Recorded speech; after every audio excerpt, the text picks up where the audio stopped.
Hello everyone, welcome to engineers वाला। Very good morning Manish, very good morning. Welcome to engineers वाला। आज हम लोग करने वाले हैं फाउंडेशन इंजीनियरिंग और आज आपका फाइनल और लास्ट लेक्चर रहने वाला है सॉइल मैकेनिक्स का। ठीक है, तो आज हम सॉइल मैकेनिक्स को पूरी तरीके से कंप्लीट कर देंगे। ठीक है, इसके बाद आपकी जिम्मेदारी ये है कि रिवाइज करोगे इन चीजों को। नरेंद्र नाथ, आयुष, सत्यवीर, पंकज, दीपक, सुदीप, वेरी गुड मॉर्निंग। कैसे हो सब लोग? मेरी वॉइस एंड वीडियो एकदम क्लियर है क्या? जल्दी से बताओ। हर्षित, वेरी गुड मॉर्निंग, प्रणाम प्रणाम। जल्दी से मुझे बताओ, वॉइस एंड वीडियो दोनों क्लियर है एकदम? वॉइस एंड वीडियो क्लियर है? एकदम बढ़िया है हर्षित, एकदम बढ़िया है। आप कैसे हो? जल्दी से बता दो मुझे एक बार, वॉइस एंड वीडियो दोनों क्लियर है क्या? जितने भी स्टूडेंट्स लाइव हैं जल्दी से कमेंट करेंगे क्लियर है। नरेंद्र नाथ कह रहे हैं क्लियर है, बिल्कुल क्लियर है, क्लियर है, क्लियर है। ओके, तो आज रहने वाला आपका लास्ट लेक्चर है सॉइल मैकेनिक्स का। हमने सॉइल मैकेनिक्स को लगभग लगभग, अभी मैं चेक कर रहा था, देख रहा था, लगभग 95 आवर्स आप सॉइल मैकेनिक्स पढ़ चुके हो। अगर मैं डीपीपीस के सॉल्यूशन को इंक्लूड करूं तो लगभग लगभग 6 साढ़े 6 घंटे के वो सॉल्यूशंस भी हैं, तो 101 घंटा, लगभग 101 आवर्स आप पढ़ चुके हो। और अभी आप 3 घंटे, लगभग 2 ढाई घंटे और पढ़ोगे। तो ठीक है, इसका मतलब यह है कि लगभग सॉरी, लगभग आपके पास 103 घंटे, 104 घंटे, ठीक है, 103 से 104 घंटे तक आप लगभग सॉइल मैकेनिक्स पढ़ चुके हो। इतना मोर देन सफिशियंट है किसी भी एग्जाम के लिए, कोई भी एग्जाम हो, किसी भी लेवल का हो, ठीक है, उसके लिए मोर देन सफिशियंट है। अब इंपॉर्टेंट ये है कि आपको समय रहते चीजों को रिवाइज करते चले जाना है। ठीक है, समय रहते चीजों को रिवाइज करना है। सिस्टमैटिक आपको लिखवाया हुआ है पूरा कंटेंट, सिस्टमैटिक तरीके से ही आपको पढ़ना है। एक सीक्वेंस आपको याद रखना है, ठीक है, वो सीक्वेंस ही चलना है। हाँ, कल थोड़ा चैट का इशू था, कल थोड़ा सा चैट का इशू था, कोई बात नहीं, कभी कभी हो जाता है चीजें, लेकिन चीजें आप देखोगे तो एक दो बार पढ़ने की कोशिश करोगे तो आराम से चीजें बहुत क्लियर हो जाएंगी। इतना ज्यादा डिफिकल्ट था भी नहीं। ठीक है, दो क्वेश्चंस मैंने आप लोगों को दिए, दो क्वेश्चन मैंने आप लोगों को दिए थे होमवर्क के लिए। पहले वहां से शुरू करेंगे, उसके बाद जो नेक्स्ट कुछ केसेस हैं उन केसेस के बारे में हम बातचीत करेंगे। ठीक है, तो यहां से हम शुरू करने वाले हैं। आई थिंक 105 घंटे का लगभग कंटेंट जो टोटल आपके पास गया है, एक्चुअली बोला तो 60 घंटे था, ठीक है, 60 आवर्स का शेड्यूल था। ठीक है, उसके अलावा जितना भी 45 आवर्स, पता नहीं क्या प्यार है मुझे आप लोगों से, 45 घंटे आपको एक्स्ट्रा पढ़ा दिया है मैंने, ठीक है, सब्जेक्ट को। तो उतना डिटेलिंग के अंदर आपको पढ़ाया गया है। तो अच्छी बात है ये तो, कि आपके पास अब सॉइल मैकेनिक्स से रिलेटेड मुझे नहीं लगता किसी तरह की कोई प्रॉब्लम किसी भी पर्टिकुलर एग्जाम में कभी भी पढ़ लोगे। सीबीटी 1, सीबीटी 2, कोई भी एग्जाम होगा उसमें कोई प्रॉब्लम आने वाली नहीं है। एई जेई कैसे भी एग्जाम हो, आपके पास डिटेल्ड जो है सिस्टमैटिक डिटेल्ड कंटेंट पहले से है। Very good morning Mohit, all my blessings are with you. Yes yes yes, okay, चलो ठीक है, पहले क्वेश्चंस के ऊपर आ जाते हैं। सबसे पहले क्वेश्चंस के ऊपर आ जाते हैं। चलो, जो मैंने आपको क्वेश्चंस दिए थे उनको बात कर लेंगे। सर ये क्वेश्चन था आपके पास, 30 centimetre square bearing plate settles by 8 mm। ठीक है, 30 सेंटीमीटर आपके पास स्क्वायर बियरिंग प्लेट है which settles by 8 mm, settles by 8 mm in the plate load test. ठीक है, प्लेट लोड टेस्ट में अंदर ये आपके पास सेटल कर रहा है कुछ इस तरीके से, on cohesion less soil when the intensity of loading is this, the settlement of a shallow foundation 1.5 metre square footing under the same intensity of the loading will be nearly. तो इसका क्या आंसर होने वाला sir, किस तरह से होगा? क्योंकि यहां पर क्या बोला गया आपको, यहां पर आपको बोला गया है कि सर कोहेजन लेस सॉइल की यहां पर बात की गई है। किसकी बात की गई सर?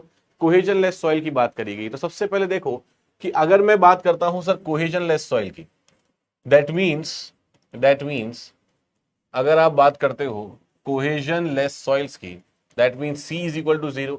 और आपको क्या गिवन है यहां पर देखो, a 30 centimetre square bearing plate, तो width of the plate, width of the plate ये हमारे पास है 30 सेंटीमीटर, और settlement of the plate, settlement of the plate ये आपको गिवन है 8 mm।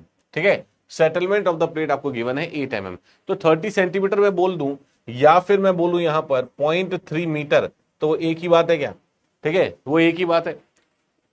कमेंट नहीं आ रहे हैं ऐसा लग रहा है मुझे शायद, एक बार वापस कमेंट करके देखो जल्दी से फटाफट। आपके कमेंट अभी तक मुझे मिल नहीं रहे हैं, पहुंच नहीं रहे हैं।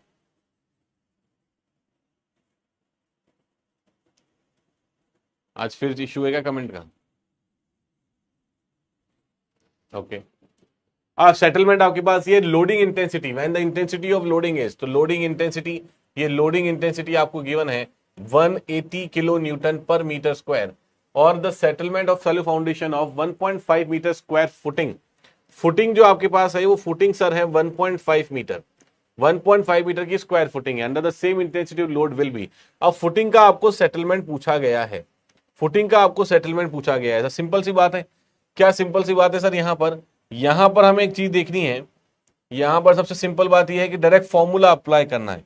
ग्रैनुलर सॉइल के केस में जब सी आपके पास जीरो है, ठीक है, जब सी आपके पास जीरो है तो वहां पर ग्रैनुलर सॉइल को डायरेक्टली आप चेक करोगे तो सर हमारे पास क्या हो जाएगा कि settlement of footing divided by settlement of this particular plate, और ये हमारे पास सर फॉर्मूला हो जाता है width of footing plus width of plate plus 0.3 divided by, ये आ जाएगा विड्थ ऑफ प्लेट और ये आ जाएगा sir width of footing plus 0.3 और इस पूरे का आ जाएगा सर होल स्क्वायर। ठीक है, हमें क्या निकालना है? हमें सेटलमेंट निकालना है फुटिंग का, सेटलमेंट निकालना है फुटिंग का, ये हमें कैलकुलेट करना है बेसिकली। सर इसको कैलकुलेट कर लेंगे तो एस एफ बराबर एस पी हमारे पास कितना है 8 mm, तो सर इसको मैं लिख दूंगा 8 mm और यहां पर बी एफ मतलब width of the plate, metre के अंदर कन्वर्ट कर लो तो मीटर में कर लोगे तो सर ये हो जाएगा आपके पास 0.30 metre.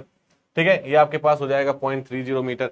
Width of the footing आपके पास 1.5 मीटर है, ठीक है, तो ये 1.5 मीटर हो जाएगा।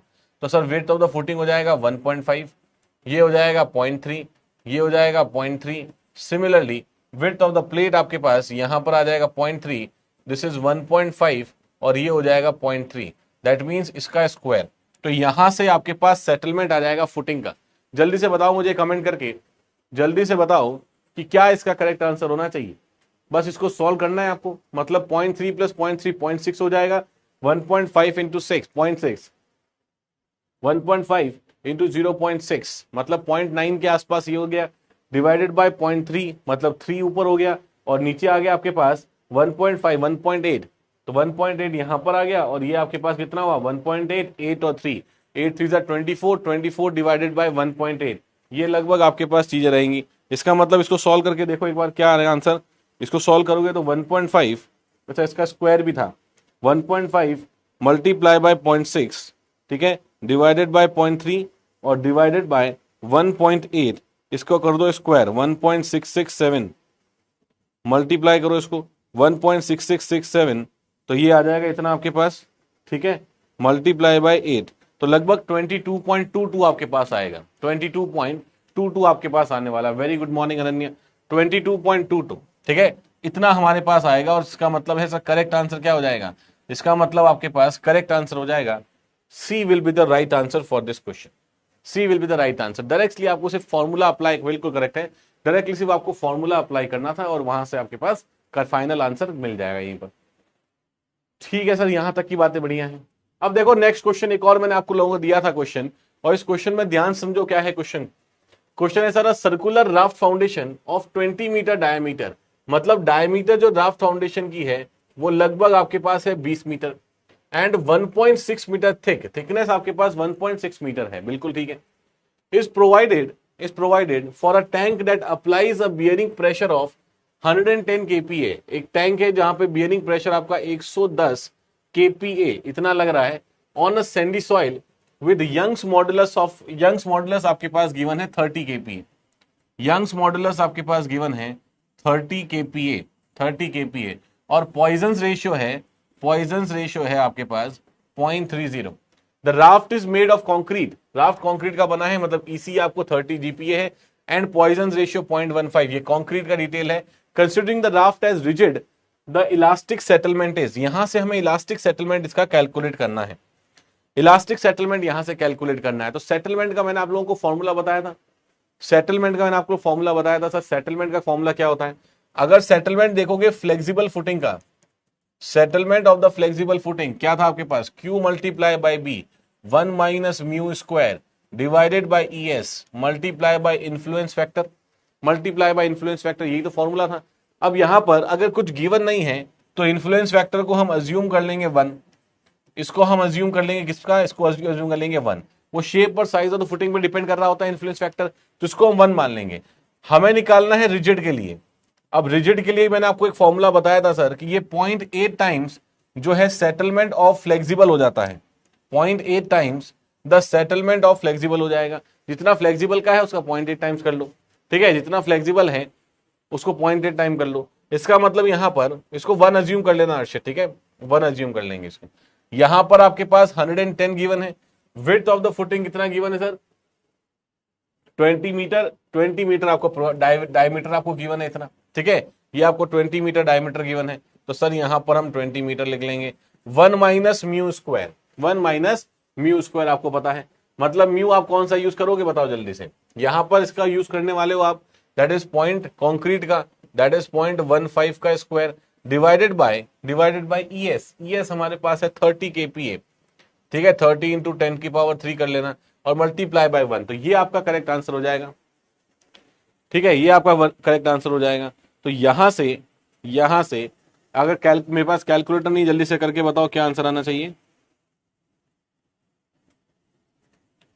कैलकुलेटर नहीं है मेरे पास, जल्दी से करके बताओ क्या आंसर आना चाहिए इसका,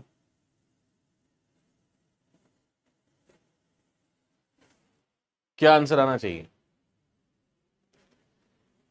इनमें से कोई आंसर मैच कर रहा है इसमें, हाँ बिल्कुल सही है, 0.15 बिल्कुल करेक्ट है।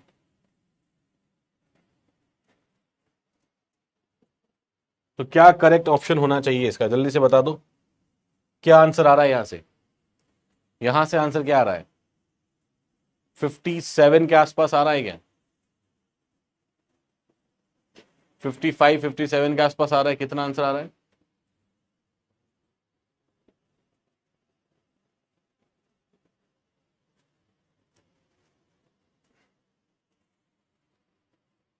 चलो देखो फोन में ही सॉल्व करना पड़ेगा इसको, मतलब है यहां पर देखोगे तो ये आपके पास आएगा 0.15 मल्टीप्लाई बाय 0.15 और -1, ये आपके पास हो जाएगा मल्टीप्लाई बाय 20 मल्टीप्लाई बाय 110, कितना आ गया, मल्टीप्लाई बाय 0.8 डिवाइडेड बाय 30,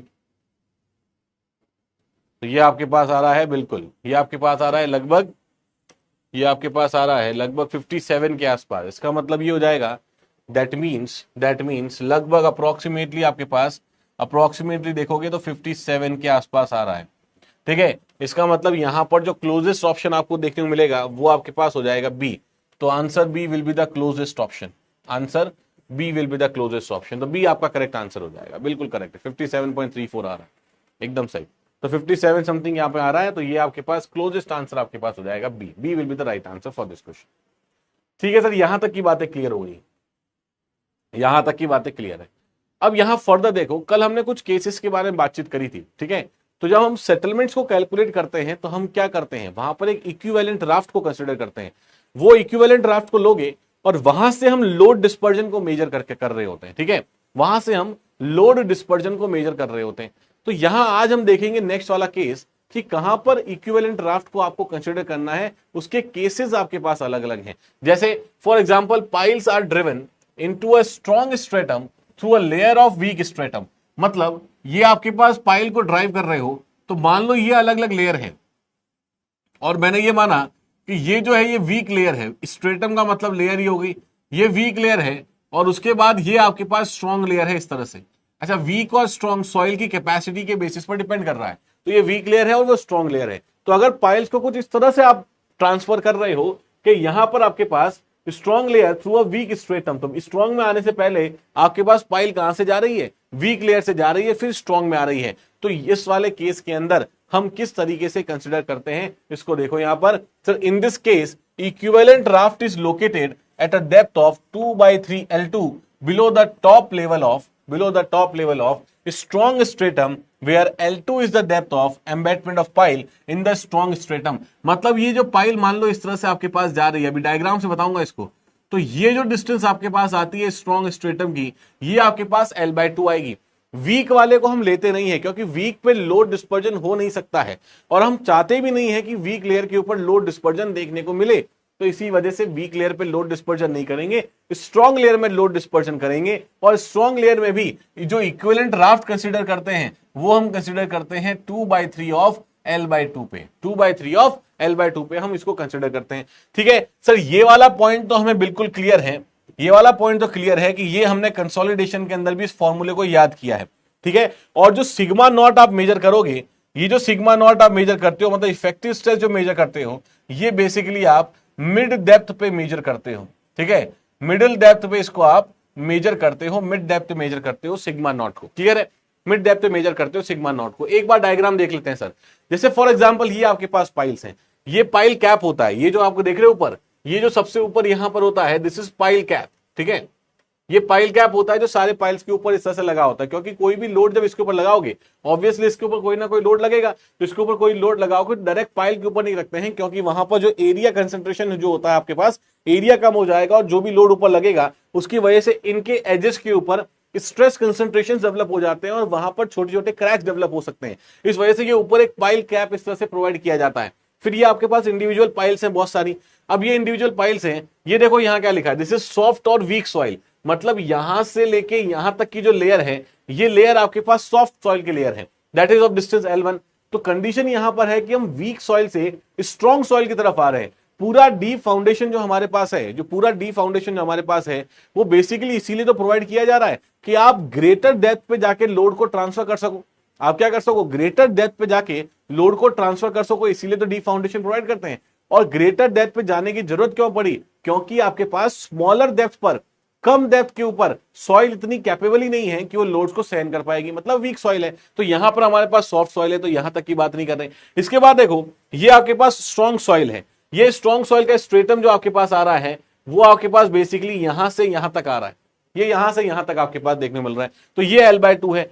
तो यहां पर हम एक इक्विवेलेंट राफ्ट मान के चलते हैं, वो जैसे वहां पर लोड ट्रांसफर जहां से शुरू होगा, वो इसी लेंथ का 2/3 डिस्टेंस पे शुरू होने वाला है। तो यहां पर एक इक्विवेलेंट राफ्ट मान लिया, इस पूरे लोड को मानेंगे कि यहां पर ये लोड लग रहा है कंप्लीटली इस जगह पर। अब इसी इक्विवेलेंट राफ्ट के नीचे अब जो आपके पास क्ले आया जिसमें लोड डिस्पर्जन हो रहा है, उसकी मान लो हाइट h है, इसी हाइट के सेंटर पे आपको इफेक्टिव स्ट्रेसेस वगैरह को कैलकुलेट करना है और उस फॉर्मूले को डायरेक्टली यूज करना है। बस यही पूरा कॉन्सेप्ट होता है इसके अंदर, और बाकी सब सेम है जैसा कि कंसोलिडेशन के अंदर हमने सेटलमेंट्स को निकाला था, डेल्टा एच को कैलकुलेट किया था, एकदम सेम तरीका है। बस कहां पर कहां से लेना है ये चीज हमें ध्यान रखनी है, वो चीज हमें ध्यान रख ली, L2 L1 H/2, इसका हमने अगर ध्यान रख लिया तो सारी चीजें आपके पास क्लियर आउट हो जाएगी, ठीक है। अब देखो नेक्स्ट केस क्या है सर हमारे पास। सर नेक्स्ट केस ये है कि when in the case of and bearing piles resting on strong stratum और इन द बोर्ड पाइल्स, या तो मैं बोर्ड पाइल्स की बात करूं या ऐसी पाइल जो एंड बियरिंग पाइल्स हैं और वो स्ट्रॉन्ग स्ट्रेटम के ऊपर रेस्ट कर रही हैं, जैसे जैसे फॉर एग्जांपल ये आपके पास जो स्ट्रेटम है, ये स्ट्रॉन्ग स्ट्रेटम है, इसी के ऊपर आपकी सारी पाइल्स रेस्ट कर रही हैं। तो सर ये हमारे पास हो जाएगा पाइल कैप, ये सर हमारे पास हो जाएगा पाइल कैप, ठीक है, this is the pile cap. ये आपके पास अलग अलग पाइल्स हैं इस तरीके से, और ये पाइल जो है वो किस पे रेस्ट कर रही है, स्ट्रॉन्ग स्ट्रेटम पे रेस्ट कर रही है। तो यहां पर देखो, इन this case equivalent raft is located at a depth of 2/3 of L/2 below the top level of strong stratum, where L2 is the depth of embedment of the pile in strong stratum। अब यहां पर देख लोगे तो यहां पर हो क्या रहा है सर, स्टार्टिंग से लेकर थ्रू आउट ही हमारे पास क्या है, थ्रू आउट ही हमारे पास स्ट्रॉन्ग स्ट्रेटम है, मतलब इन ऊपर इनिशियल से लेकर नीचे तक टोटल ही आपके पास स्ट्रॉन्ग स्ट्रेटम है। तो जो स्ट्रॉन्ग स्ट्रेटम स्टार्टिंग वाला आएगा, जो स्ट्रॉन्ग लेयर आएगी, उसी के 2/3 पे जाके आप इक्विवेलेंट राफ्ट को रख लोगे, और वहां से लोड डिस्पर्जन हम देखेंगे, सिग्मा नॉट कहां निकालना है, मिड डेप्थ पे निकालना है, एट H/2 यहां पर कैलकुलेट करना है, ठीक है। तो सिमिलर वे में ये सेम फॉर्मूला आप यहां पर भी अप्लाई करोगे, जो सेटलमेंट की वैल्यू कैलकुलेट करनी है। मतलब सर पूरा अगर समराइज किया जाए इसको, तो हमें बस ये देखना है कि कौन कौन सी कंडीशंस के अंदर हम इक्विवेलेंट राफ्ट को कहां लेते हैं, क्या लेते हैं हम इक्विवेलेंट राफ्ट को किस जगह पर लेते हैं, बस हमें ये चीज देखनी होती है, बस हमें ये चीज देखनी होती है। और हर बार इक्विवेलेंट राफ्ट जो होता है वो 2/3 ऑफ L पे आता है। अब L आपके पास L1 हो सकता है, L2 हो सकता है, कोई भी L हो सकता है, मतलब आपके पास हो सकता है टोटल लेयर वो यही हो, या फिर आपके पास L2 जो है वो स्ट्रॉन्ग स्ट्रेटम की लेयर हो। बस ये आपको ध्यान रखना है कि इक्विवेलेंट राफ्ट कहां लेके चलोगे, ठीक है। 1 हॉरिजॉन्टल और 2 वर्टिकल, 1 हॉरिजॉन्टल और 2 वर्टिकल, जैसे देख पा रहे होंगे यहां पर कि सर एक हॉरिजॉन्टल और 2 वर्टिकल, ये लोड डिस्पर्जन, एंड ये आपको लोड डिस्पर्जन यूज करना है इस तरीके का, 1 हॉरिजॉन्टल 2 वर्टिकल का लोड डिस्पर्जन यूज करना है। इसी दो चीजों को ध्यान रख लोगे, हर तरह के सेटलमेंट फॉर्मूलेस को यूज कर पाओगे बढ़िया तरीके से। तो सर ये हमारे पास बेसिक तीन केसेस थे जो हमें देखने थे। ठीक है, ये बेसिक 3 केसेस थे। अब यहां पर देखो, settlement of a pile group in sand, अगर सैंड की मैं बात करता हूं और उसमें सेटलमेंट की मैं बात करूंगा, तो अगर मेरे पास ग्रुप एक्शन पाइल का कुछ इस तरीके से है, तो आपको ध्यान रखना है कि एक एम्पेरिकल रिलेशन है ये, this is a empirical relation. यहां पर देखो कि settlement of a group pile का सेटलमेंट एसजी और settlement of individual pile at the same load पर पाइल, ये हमारे पास एक फॉर्मूला आता है और ये रेफरेंस फॉर्मूला है, एक तरह का एम्पेरिकल फॉर्मूला है। इसको डायरेक्टली आप लोगों को याद रखना है, केस याद रखना कि ये कोहेजन लेस सॉइल के लिए बात हो रही है, सैंड की बात हो रही है, कोहेजन लेस सॉइल की बात हो रही है। SI is calculated from the pile load test. ठीक है, तो जो इंडिविजुअल सेटलमेंट है वो आप पाइल लोड टेस्ट से वहां से कैलकुलेट कर सकते हो। तो ये सारी बातें हमें यहां पर ध्यान रखनी है ग्रुप एक्शन की। और ये फॉर्मूले मैंने बताया है कि फाउंडेशंस के अंदर फॉर्मूले जो हैं वो ज्यादा हैं कंपैरेटिवली पूरे सॉइल मैकेनिक्स से। जो किसी भी चैप्टर को इंडिविजुअली उठा लोगे उसमें से फाउंडेशन के अंदर सबसे ज्यादा फॉर्मूले आपको देखने को मिलते हैं। बस इन फॉर्मूलेस को याद करने का तरीका सिर्फ इतना सा है, सिस्टमैटिक इनको लिख लो एक जगह पर कि कौन कौन सी कंडीशन है, स्पेसिफिक कंडीशन, कौन सा फॉर्मूला किस कंडीशन में एप्लीकेबल है, बस वो चीज भी साथ में ध्यान रखना। धीरे धीरे प्रैक्टिस से सारे फॉर्मूले साथ साथ याद हो जाएंगे।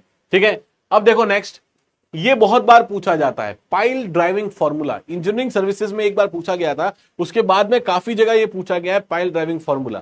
बस डायरेक्टली याद रखना है ये किस पे बेस्ड है। The formula is based on penetration resistance imparted to pile driving. In this case we use the concept that energy imparted is equal to the work done. जितनी आप एनर्जी इंपार्ट करोगे उतना आपका वर्क डन होगा, मतलब work जो energy conservation principal है उसी के ऊपर जनरली ये बेस्ड है आपके पास। ठीक है, तो यहां पर फॉर्मूला किसके ऊपर बेस्ड है, ये फॉर्मूला आपके पास देखो, penetration resistance imparted to the pile driving, मतलब जब पाइल्स को आप ड्राइव कर रहे हो तो उसका जो पेनिट्रेशन हो रहा है उसको कितना वो रोक पा रहा है। तो जितनी आप एनर्जी इंपार्ट कर रहे हो उसके करस्पॉन्डिंग काम कितना हो रहा है। दोनों की बात एक ही, कहने का तरीका एक ही है। ठीक है, तो कहने का तरीका एक ही है। इसका मतलब यहां पर पाइल ड्राइविंग फॉर्मूले में आप इसको देख सकते हो, W इंटू एच बराबर QU इंटू एस। ये भी एक तरह का डायरेक्टली आपके पास इसी प्रिंसिपल पे बेस्ड है, जहां पर W का मतलब है sir wait of the mass dropped, जो वेट ऑफ द मास आपने ड्रॉप किया होगा एनर्जी लगाने के लिए। Height of the fall, QU is the ultimate pile load capacity और S is the settlement of pile पर ब्लो। ये पर ब्लो सेटलमेंट है और ये आपके पास फॉर्मूला है। प्रीलिम्स के अंदर भी इस फॉर्मूले से क्वेश्चन पूछे जा सकते हैं, पाइल ड्राइविंग फॉर्मूले से। ठीक है, तो यहां तक की बातें आई थिंक मुझे याद रखनी है। यहां पर देखो, इसके बाद आपके पास engineers news formula. Engineers news formula भी कंपैरेटिवली काफी ज्यादा इंपॉर्टेंट रहता है। तो देखो इंजीनियर्स न्यूज फॉर्मूला ये भी आपके पास एक तरीके से अलाउएबल कैपेसिटी को कैलकुलेट करने के लिए है। तो अलाउएबल कैपेसिटी में W आपके पास weight of the mass drop आ गया, H is the height of fall in centimetre, FOS is the factor of safety. ठीक है, यहां पर FOS is the factor of safety और यहां देखोगे तो S is the settlement per blow. और ये जो फैक्टर ऑफ सेफ्टी है ये आप जनरली 6 लेके चलते हो पाइल ड्राइविंग में। ये क्वेश्चन भी एक बार पूछा गया है और ये वाली इक्वेशन भी आपसे बात 1-2 बार पूछी गई है। तो डायरेक्टली आपको क्या करना है, इंजीनियर्स न्यूज फॉर्मूले को भी आपको कंडीशंस के साथ याद कर लेना है इस तरीके से कि सी जो हमारे पास होता है वो एक तरह का एम्पेरिकल कांस्टेंट है। अगर आपने ड्रॉप हैमर यूज किया, देखो ड्रॉप हैमर का मतलब है सिंपल सा हैमर को इस तरह से ड्रॉप कर दोगे वो आपका ड्रॉप हैमर कहलाता है, तब सी की वैल्यू आप लोगे 2.5 सेंटीमीटर। ये भी क्वेश्चन के अंदर प्रोवाइडेड होता है कि ड्रॉप हैमर यूज किया है या फिर single acting steam hammer use किया है। ठीक है, या फिर single acting steam hammer use किया। Single acting steam hammer use करोगे तो सी को आप ले लोगे sir 0.25। In single acting steam hammer, steam is used to lift the hammer and the fall is always a free fall. देखो single acting steam hammer का मतलब क्या है कि मान लो ये हैमर है फॉर एग्जांपल, अब हैमर को उठाने के लिए स्टीम यूज करी है और वापस गिराने के लिए वो फ्री फॉल में हो जाता है, that is single acting steam hammer. Double acting steam hammer होगा जब स्टीम आप यूज कर रहे हो, उसको उठाने के लिए भी स्टीम हैमर यूज कर रहे हो, गिराने के लिए भी स्टीम हैमर यूज कर रहे हो। तो दोनों केसेस में अगर स्टीम हैमर यूज कर रहे हो डबल एक्टिंग स्टीम हैमर होता है। एक केस में स्टीम हैमर है दूसरे में नहीं है तो वो सिंगल एक्टिंग स्टीम हैमर होता है। ड्रॉप हैमर मतलब आपके पास फ्री फॉल हैमर है। इसके केसेस के लिए आप अलग अलग क्या कर सकते हो, सी की वैल्यू अलग अलग ले सकते हो। ये सेटलमेंट पर ब्लो है आपके पास, ये हाइट ऑफ द फॉल है और ये वेट है, और जो 6 गिवन है this is the factor of safety engineers news formula के अंदर। ये फॉर्मूला बहुत ज्यादा इंपॉर्टेंट है। देखो प्रीलिम्स के लिए इसको लिख देना, इसको one of the important formulas में से लिख देना कि काफी ज्यादा इंपॉर्टेंट फॉर्मूला होता है, डायरेक्ट नाम से पूछा जाता है, इंजीनियर्स न्यूज फॉर्मूला। आ जाओ नेक्स्ट पॉइंट के ऊपर। अब यहां पर देखो another form of engineers news formula, ठीक है, एक मॉडिफाइड फॉर्म है ये भी एम्पेरिकल मॉडिफाइड फॉर्म है, जहां पर आपको एक और फॉर्मूला देखने को मिल रहा है कि सर 166.64 ई क्या है sir, E is the energy imparted in kilo joule, और एस क्या हमारे पास, S is the settlement per blow in MM, ये हमारे पास एस होता है, ठीक है। तो एस प्लस 2.54 ये एक अलग डिफरेंट फॉर्मूला है, मॉडिफाइड फॉर्म है, या एक अलग तरीके से इंजीनियर्स न्यूज फॉर्मूला को लिखने का तरीका है। तो हो सकता है कि दोनों तरीके में से कोई भी तरीका पूछा जा सके आप लोगों से, तो ये भी फॉर्मूला क्या याद करना है, ये भी फॉर्मूला याद रख के चलना, ठीक है। देखो एक और एम्पेरिकल रिलेशन है सर कितने हैं, अरे बहुत सारे हैं। एक और एम्पेरिकल रिलेशन है जैसे मॉडिफाइड हिलीज फॉर्मूला, ठीक है, मॉडिफाइड हिलीज फॉर्मूला। तो मॉडिफाइड हिलीज फॉर्मूला के अंदर भी अगर आप देखोगे यहां पर पाइल ड्राइविंग रेजिस्टेंस, तो सर पाइल ड्राइविंग रेजिस्टेंस होता है WH multiply by B into NH S plus C by 2।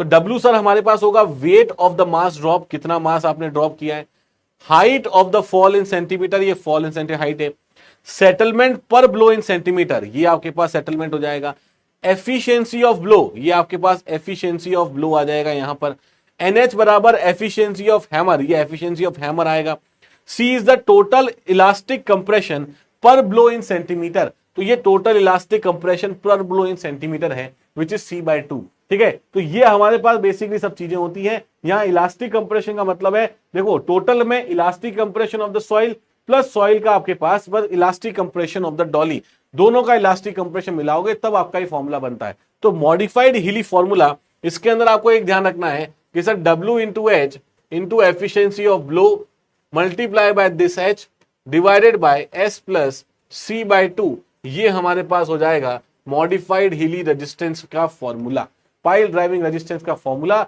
Bye modified हिली अप्रोच, ठीक है। तो ये आपके पास होता है पाइल ड्राइविंग रेजिस्टेंस। आर क्या है सर, आर हमारे पास है पाइल ड्राइविंग रेजिस्टेंस, क्लियर है, ये हमारे पास पाइल ड्राइविंग रेजिस्टेंस है।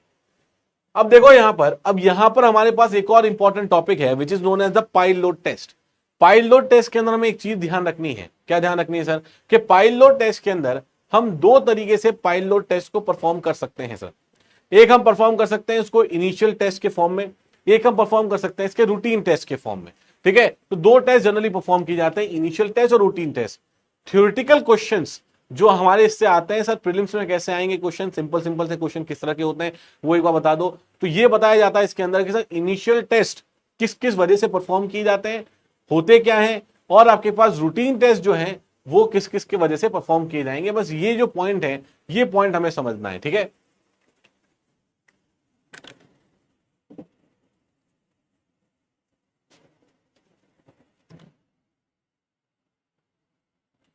ये वाला पॉइंट हमें समझना है यहां पे। चलो ठीक है, देखो इसको।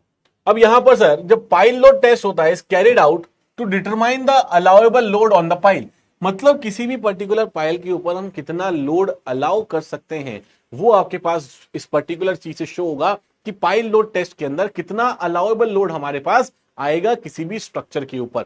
बिल्कुल सही बात है, working piles for routine test, initial routine test, love guru का बिल्कुल सही करेक्ट है। अब यहां पर देखो it is most reliable because it is an in situ testing, मतलब सॉइल को हम ज्यादा डिस्टर्ब नहीं कर रहे हैं, यथावत स्थिति में जैसी सॉइल स्थिति में है इन सीटू फील्ड के ऊपर डायरेक्टली हम क्या कर रहे हैं, पाइल लोड टेस्टिंग करते हैं।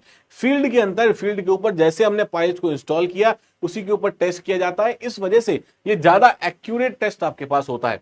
नेक्स्ट देखो, it is very useful for cohesionless soils, cohesionless soils के लिए ज्यादातर ये काफी यूजफुल रहता है, कोहेजिव सॉइल के लिए नहीं रहता। One of the pile load test is vertical pile load test and it is carried out to establish the load settlement curve and to find out the allowable load carrying capacity। बिल्कुल सही बात है, जितनी भी हम pile loading की बात कर रहे हैं यहां पर जनरली हम एक कर्व बना के चलते हैं which is known as load settlement curve. तो जैसे जैसे लोड लग रहा है वैसे जो जो सेटलमेंट होगा उसको नोट करते चले जाएंगे और एक लोड सेटलमेंट कर्व बनाओगे, वहां से आपको एक आइडिया लगेगा कि कितना लोड मैं इसके ऊपर लगा सकता हूं जिसकी वजह से एक सफिशिएंट अमाउंट ऑफ सेटलमेंट हमें देखने को मिले, या फिर कितना सेटलमेंट हमें देखने को मिलेगा अगर इसके ऊपर हम लोड लगाते हैं। तो ये ओवरऑल चीजें यहां तक आपको देखने को मिलती हैं, ठीक है। दोनों चीजें देखो कि सर दो तरह के टेस्ट आपके पास होते हैं, आपको थ्योरी पॉइंट ऑफ व्यू से याद रखने हैं कि दो तरह के टेस्ट होते हैं, एक होता है सर इनिशियल टेस्ट और दूसरा होता है रूटीन टेस्ट। ये दो तरह के टेस्ट हमें जनरली देखने को मिलते हैं। तो सबसे पहले देखो, अगर मैं इनिशियल टेस्ट की बात करूंगा तो initial test is carried out on piles installed before commencement of the work on site and it is carried out on the test piles. मतलब ये है कि सर इनिशियल वर्क जो होता है या इनिशियल टेस्ट जो होता है, ये कोई भी काम, जब फॉर एग्जांपल आप इंजीनियर हो, आपको पाइल फाउंडेशन बिछाना है बहुत ज्यादा, अब आपने बिछाई मान लो 200-300 पाइल बिछाई बहुत सारी, तो हमें पाइल पे कितना लोड लगाना है ये चेक करना पड़ेगा। क्या पाइल के ऊपर कितना हम लोड लगा सकते हैं ये हमें चेक करना पड़ेगा। उसके लिए हम क्या करेंगे, 2 से 3 पाइल्स को सिलेक्ट करेंगे, उनकी टेस्टिंग करेंगे। तो अब जब काम शुरू हुआ है, देखो टेस्ट करने के बाद ही तो पाइल्स को लगा पाओगे, तो पहले आपको क्या करना पड़ेगा, पहले इनिशियल टेस्ट करना पड़ेगा। तो 2-3 पाइल्स को उठाओगे और उनका इनिशियल टेस्ट परफॉर्म करोगे काम शुरू होने से पहले, तो before the commencement of the work. ठीक है, before the commencement of the work वहां हम टेस्ट करते हैं, that is known as initial test. ठीक है, नेक्स्ट देखो, test piles are used only for load testing and does not carry load from the superstructure. तो जितनी भी टेस्ट पाइल्स हमारे पास होती हैं वो किसी तरह का सुपर स्ट्रक्चर का लोड जो है वो कैरी नहीं करती। ठीक है, वो आपके पास सिर्फ और सिर्फ सपोर्ट के लिए है और वो टेस्टिंग के लिए काम आ रही है। मतलब आप जो लोड लगा रहे हो वो लोड की टेस्टिंग के काम आ रही है, सुपर स्ट्रक्चर का लोड इसके ऊपर नहीं लगता है। ठीक है, ये आपके पास होता है इनिशियल टेस्ट के अंदर। देखो रूटीन टेस्ट जो आप कंडक्ट करते हो during the progress of work on a percentage of pile actually installed to form the part of foundation and that is on the working pile. तो दो चीजें हमें सर याद रखनी है बिल्कुल, जो थ्योरी पॉइंट से बहुत इंपॉर्टेंट है कि सर जो हमारे पास इनिशियल टेस्ट होता है या इनिशियल टेस्ट हम परफॉर्म कर रहे हैं, ये हमारे पास टेस्टिंग पाइल्स के ऊपर परफॉर्म होगा। इनिशियल टेस्ट जो है वो टेस्टिंग पाइल्स के ऊपर परफॉर्म होगा, और आपके पास जो रूटीन टेस्ट है ये वर्किंग पाइल्स के ऊपर परफॉर्म होता है। ठीक है, तो यहां से भी एक ऑब्जेक्टिव जो है ये आपको क्लियर हो जाना चाहिए, वर्किंग पाइल्स के ऊपर ये परफॉर्म्ड होता है। बिल्कुल ठीक है सर। ठीक है, अब आगे देखो next, initial test of pile क्या क्या एम करता है, मतलब इनिशियल टेस्ट जो है पाइल्स का हम करते क्यों हैं। 2-3 तरीके से 3 पॉइंट आपके पास इंपॉर्टेंट है। To determine the suitability of the pile for the purpose and to find out the safe load capacity. ठीक है, तो ये चीज हम सबसे पहले चेक करना है कि सूटेबिलिटी, क्या ये पाइल आपके पास सूटेबल है। ठीक है, क्या ये पाइल आपके पास सूटेबल है लोड को कैरी करने के लिए, इसीलिए इनिशियल टेस्टिंग पाइल की करी जाती है generally. To predict the settlement under working load, working load में कितना सेटलमेंट हमारे पास होगा उसको हम यहां पर प्रेडिक्ट कर रहे होते हैं। To establish the criteria for installation of working piles at the selected site. तो क्या आपके पास क्राइटेरिया रहेगा, मतलब किस किस तरीके से किस ऑर्डर में आपको इंस्टॉल करना है या किस तरीके से हम इंस्टॉल करेंगे, ये सारी क्राइटेरिया को स्टैब्लिश किया जाता है जब हम इनिशियल टेस्टिंग कर लेते हैं। देखो 500-600 पाइल्स आप बनवाने जाओगे, उससे बढ़िया है कि 1-2 पाइल बनवा के पहले टेस्ट कर लो और उसके बाद उसको पूरे को बिछा देना जब एक बार क्राइटेरिया आपके पास क्लियर हो जाए। ठीक है, तो ये ज्यादा बेटर रहता है, इससे इकोनॉमी फ्रेंडली भी रहता है और बहुत सारी चीजें भी यहां से आप कवर अप कर सकते हो। रूटीन टेस्ट जो होते हैं दे आर कंफर्मेटरी टेस्ट, ये तो फाइनल कंफर्म वाली बात है। जो रूटीन टेस्ट है ये तो कंफर्म वाली बात है कि हाँ ठीक है, इसको हम चेक कर रहे हैं कि जो हमने बनाया है वो बिल्कुल करेक्ट है, और करेक्ट ही आना चाहिए ना गड़बड़ हो जाएगी। On the strength of assumed for design and also on the quality of pile install. ठीक है, क्या क्वालिटी की पाइल्स आप इंस्टॉल कर सकते हो। देखो routine testing is conducted on 1 to 2% of piles installed. तो जितना आप piles number of piles install करते हो उसका 1.5 से 2% पाइल्स को ही जनरली हम रूटीन टेस्ट के लिए यूज कर रहे होते हैं। ठीक है, इन चीजों को ध्यान रखना है, कंप्लीट हर किसी पे यूज नहीं करोगे।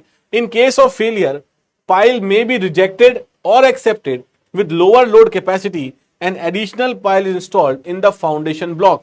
अगर आपके पास कोई पर्टिकुलर पाइल है, उसके ऊपर हमने फॉर एग्जाम्पल लोड लगाया, अब वो पाइल फॉर एग्जाम्पल हो सकता है क्रैक कर जाए, तो हम इसकी क्राइटेरिया को 2 तरीके से देख सकते हैं। पहला कि हमारे पास लोडिंग रिक्वायरमेंट मान लो 500 किलो न्यूटन की थी और वो जो पाइल है वो 500 किलो न्यूटन पे क्रैक कर गई। अब हमें क्या करना पड़ेगा, हमें ये पता है कि 500 किलो न्यूटन का लोड तो नहीं ले सकती, उस पर लगा के देखेंगे 400 किलो न्यूटन का लोड। 400 पे अगर वो सेफ हो जाती है तो हम उसको ऐसी जगह यूज करेंगे जहां पर लोड्स आपके पास 400 किलोमीटर के कम आ रहे हैं या उसके बराबर की लोड आ रहे हैं। ठीक है, तो यो क्राइटेरियाज आपके पास स्टैब्लिश हो जाएंगे कि इतने लोड के लिए ये इस तरह की पाइल का क्राइटेरिया होगा, इतने लोड के लिए इस तरह की पाइल का क्राइटेरिया हमारे पास रहता है। तो ये सारी चीजें हम यहां पर इनिशियल रूटीन टेस्ट और साथ ही साथ आपके इनिशियल टेस्ट और रूटीन टेस्ट दोनों के बारे में हम यहां पर बातचीत कर लेंगे। ठीक है सर, देखो यहां पर routine test should be carried out for a test load for at least 1.5 times the working load. ठीक है, तो फैक्टर ऑफ सेफ्टी कितना लेना पड़ चाहिए रूटीन टेस्ट के लिए? हमें लगभग लेना चाहिए 1.5। मतलब अगर रिक्वायरमेंट हमारे पास 100 किलो न्यूटन की है तो सर हम 150 किलो न्यूटन के लिए क्या करेंगे, इसको 150 किलो न्यूटन के लिए डिजाइन करके चलेंगे। ये हमारे पास यहां पर चीज होती है, क्लियरली समझना है हमें। तो maximum settlement of the test loading is in the position should not exceed 12 mm। 12 mm से ज्यादा आपके पास एक्सीड नहीं करना चाहिए सेटलमेंट। इन चीजों को भी हमें यहां पर ध्यान रख के चलना है। If the sub soil information is not known, अगर हमारे पास बॉटम जो इंफॉर्मेशन है पता नहीं होती है, then we should carried out 2 number of initial testing. 2 initial testing करना पड़ेगा फॉर 200 नंबर ऑफ पाइल्स। मतलब 200 पाइल्स अगर आपके पास हैं, उसमें से 2 पाइल्स को उठाओ और वहां पर इनिशियल टेस्ट को परफॉर्म कर लो। ये चीज हमें करनी होती है अगर आपको सब सॉइल के बारे में नहीं पता है। सब सॉइल का मतलब जो बॉटम पे आपके पास सॉइल होती है, अगर उसके बारे में आपको नहीं पता है तो उस वाले केस के अंदर हम क्या कर सकते हैं, उस वाले केस के अंदर हम 200 में से 2 पाइल्स के ऊपर जनरली टेस्टिंग कर सकते हैं। ठीक है सर, अब देखो यहां पर allowable load on a single pile shall be minimum of the following as per the IS code। तो IS कोड ने ये बताया है कि sir minimum criteria IS code का हमारे पास क्या है। सबसे पहला है 50% of the ultimate load at which total settlement is equal to 1/10 of the diameter of the pile. ये आपके पास सबसे पहला क्राइटेरिया है, अल्टीमेट लोड का 50%। कहां पर? At equal to 1/10 of the diameter of the pile. वहां पर आपके पास 50% का क्राइटेरिया रहना चाहिए। सर दूसरा क्राइटेरिया है 2/3 of the load at which total settlement is 12 mm।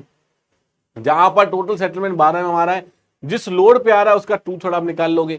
तीसरा आप निकालोगे 2/3 of the load at which net settlement is 6 mm। जहां पर नेट सेटलमेंट 6 mm है, उसका भी हम क्या कर लेंगे, 2/3 हम कैलकुलेट कर लेंगे। तो सर नेट सेटलमेंट हो जाएगा total minus elastic settlement. Net settlement क्या होता है sir? Total settlement minus elastic settlement, that is your net settlement. इन तीनों क्राइटेरिया का मिनिमम जो वैल्यू हमारे पास आएगी, उस मिनिमम वैल्यू को हम क्या बोलेंगे, वो आपके पास अलाउएबल लोड होगा कि इतना लोड हम पाइल्स के ऊपर अप्लाई कर सकते हैं।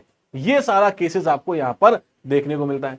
नेक्स्ट पॉइंट पे आ जाओ। देखो जो सेफ लोड है, अलाउएबल लोड तो आ गया, safe load on group of piles. Group of piles के ऊपर जो सेफ लोड आप लगाते हो, shall be least of the following. तीनों का लीस्ट होना चाहिए। अब किसका लीस्ट होना चाहिए? देखो सर, पहला है the final load at which the total settlement attains the value of 25 mm। जहां पर टोटल सेटलमेंट की वैल्यू आपके पास 25 mm आ रही है, उस लोड को आप देखोगे सबसे पहले। दूसरा क्या देखना है sir? 2/3 of the load at which total settlement is 40 mm। जहां टोटल सेटलमेंट 40 आएगा, जो जिस लोड पे टोटल सेटलमेंट 40 आ रहा है, उस टोटल सेटलमेंट, उस लोड का क्या करोगे, 2/3 लोगे। Ultimate load shall be calculated from the load settlement curve as done in the case of plate load test. वही हम काम करेंगे जैसा हमने प्लेट लोड टेस्ट में किया था, उसी तरीके से यहां पर लोड सेटलमेंट कर्व को यूज करके हम बेसिकली फाइनल अल्टीमेट लोड को कैलकुलेट कर रहे होंगे। एक चीज ध्यान रखनी है कि sir vertical cyclic load test जो होता है is use when we have to obtain the friction and point bearing resistance separately. जब हमने फ्रिक्शन रेजिस्टेंस को और पॉइंट बियरिंग रेजिस्टेंस को आपको अलग अलग निकालना है, उस समय आप वर्टिकल साइक्लिक लोड टेस्ट को यूज करते हो। ये भी एग्जाम के अंदर एक बार क्वेश्चन आपको डायरेक्टली पूछा गया है, ठीक है, जेई के एग्जाम के अंदर ही। तो ये चीज आपको ध्यान रखनी है। कुछ पॉइंटर्स हैं इंपॉर्टेंट, इन इंपॉर्टेंट पॉइंटर्स को हमें ध्यान रखना है। जैसे देखो यहां पर अगर आप देखोगे पाइल लोड टेस्टिंग के अंदर, ये जो पहला आपके पास टर्म आ रहा है, ये जो फर्स्ट टर्म आ रही है यहां पर, ये फर्स्ट टर्म जो होता है, ये बेसिकली पॉइंट बियरिंग को रिप्रेजेंट कर रही है। ये फर्स्ट टर्म किसको रिप्रेजेंट कर रही है?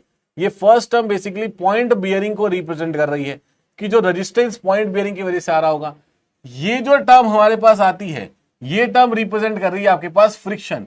मतलब ये जो सेकंड टर्म है सर, ये सेकंड टर्म रिप्रेजेंट करती है फ्रिक्शनल कैरेक्टरिस्टिक्स को। ये सेकंड टर्म रिप्रेजेंट करती है सर फ्रिक्शनल कैरेक्टरिस्टिक्स को। तो एन क्या है सर हमारे पास?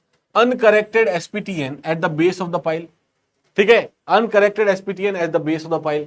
और दूसरा ये आपके पास है average uncorrected SPTN over the length of embedment of pile, over the length of embedment of pile. तो ये हमारे पास दो तरह की वैल्यूज हैं। The pile capacity can also be obtained from correlation with SPT test data up to a depth equal to the depth of the pile. मतलब क्या है सर? मतलब ये है कि यहां पर हमारे पास ये है बी, ये है डीएफ डेप्थ। अब यहां पर देख लो, जो पहला टर्म था that is accounting for the point bearing, ये पॉइंट बियरिंग को अकाउंट कर रहा है। Second term is accounting for the friction, ये फ्रिक्शन को यहां पर चेक कर रहा है। इन्हीं दोनों टर्म को अगर अलग अलग निकालना है तो आप वर्टिकल साइक्लिक लोड टेस्ट को यूज कर सकते हो। तो सर हम अगर क्यू अलाउेबल हमारे पास गिवन है, इसका मतलब Q ultimate divided by factor of safety करेंगे तो यहां से हमारे पास अलाउेबल लोड भी इसके ऊपर कैलकुलेट हो जाएगा कि कितना लोड हम इसके ऊपर लगा सकते हैं, वो भी चीजें यहां से कैलकुलेट हो जाएंगी। ठीक है, अब देखो सबसे इंपॉर्टेंट चीज क्या है सर इसके अंदर, सबसे इंपॉर्टेंट चीज क्या है कि बहुत बार एग्जाम के अंदर ये सेटलमेंट का क्राइटेरिया पूछ लिया जाता है कि सर कितना कितना हमारे पास कितना कितना सेटलमेंट होना चाहिए कौन कौन सी कंडीशन में। तो देखो अलाउेबल स्पेसिफिकेशन जो हमारे पास सेटलमेंट की है, अगर मैं टोटल परमिसिबल सेटलमेंट की बात कर रहा हूं, if I am talking about total permissible settlement, तो यहां पर ये वैल्यू आपको डेटा पूरा याद रखना है, यहां से क्वेश्चन आने के चांसेस बहुत ज्यादा हो जाते हैं। ठीक है, this is very very very very important, क्योंकि यहां से बहुत सारे वन लाइनर आपसे पूछे जा सकते हैं। इन चीजों को आपको ध्यान रखना है। सबसे पहले देखो, for isolated footing on the clay, ये सेटलमेंट होना चाहिए 65 mm। For isolated footing on the sand, settlement आपके पास आना चाहिए 40 mm के आसपास। For raft footing on clay, ये आना चाहिए 65 to 100 mm के आसपास। ठीक है, for raft footing on sand, ये लगभग आपके पास 40 to 65 mm के आसपास आना चाहिए। सिमिलरली परमिसिबल डिफरेंशियल सेटलमेंट की बात कर रहे हैं, कितना डिफरेंशियल सेटलमेंट आएगा, हम एक के रेस्पेक्ट में दूसरा कितना सेटल कर सकता है, वो परमिसिबल डिफरेंशियल सेटलमेंट है, उसके बारे में बातचीत करेंगे। तो sir for isolated footing on clay, ये लगभग आपके पास 40 mm के आसपास आएगा। कितना sir? 40 mm। For isolated footing on sand, ये होना चाहिए आपके पास 25 mm के आसपास। ये सारा डेटा हमें याद रख के चलना है सर। और परमिसिबल एंगुलर सेटलमेंट की बात करोगे तो परमिसिबल एंगुलर सेटलमेंट कितना होना चाहिए? अगर मैं फॉर हाई फ्रेम स्ट्रक्चर की बात करूंगा तो this should be less than 1/500, ये आपके पास आएगा। And to prevent all types of minor damage, यहां आपके पास that should be less than 1/1000। ये एंगुलर सेटलमेंट की बात हो रही है, कितना एंगुलर, कितना रेडियन वो आपका जो पाइल है वो सेटल कर सकता है। ठीक है, तो ये जो स्लाइड है, ये स्लाइड आपके लिए वेरी इंपॉर्टेंट है, बहुत ज्यादा इंपॉर्टेंट है, बिकॉज एग्जाम के अंदर ये चीजें जो है बार बार आपसे पूछी जाती हैं, बार बार ये चीजें आपसे पूछी जाएंगी एग्जाम के अंदर। ठीक है, आई थिंक यहां तक की बातें क्लियर है, समझ में आ रही होंगी।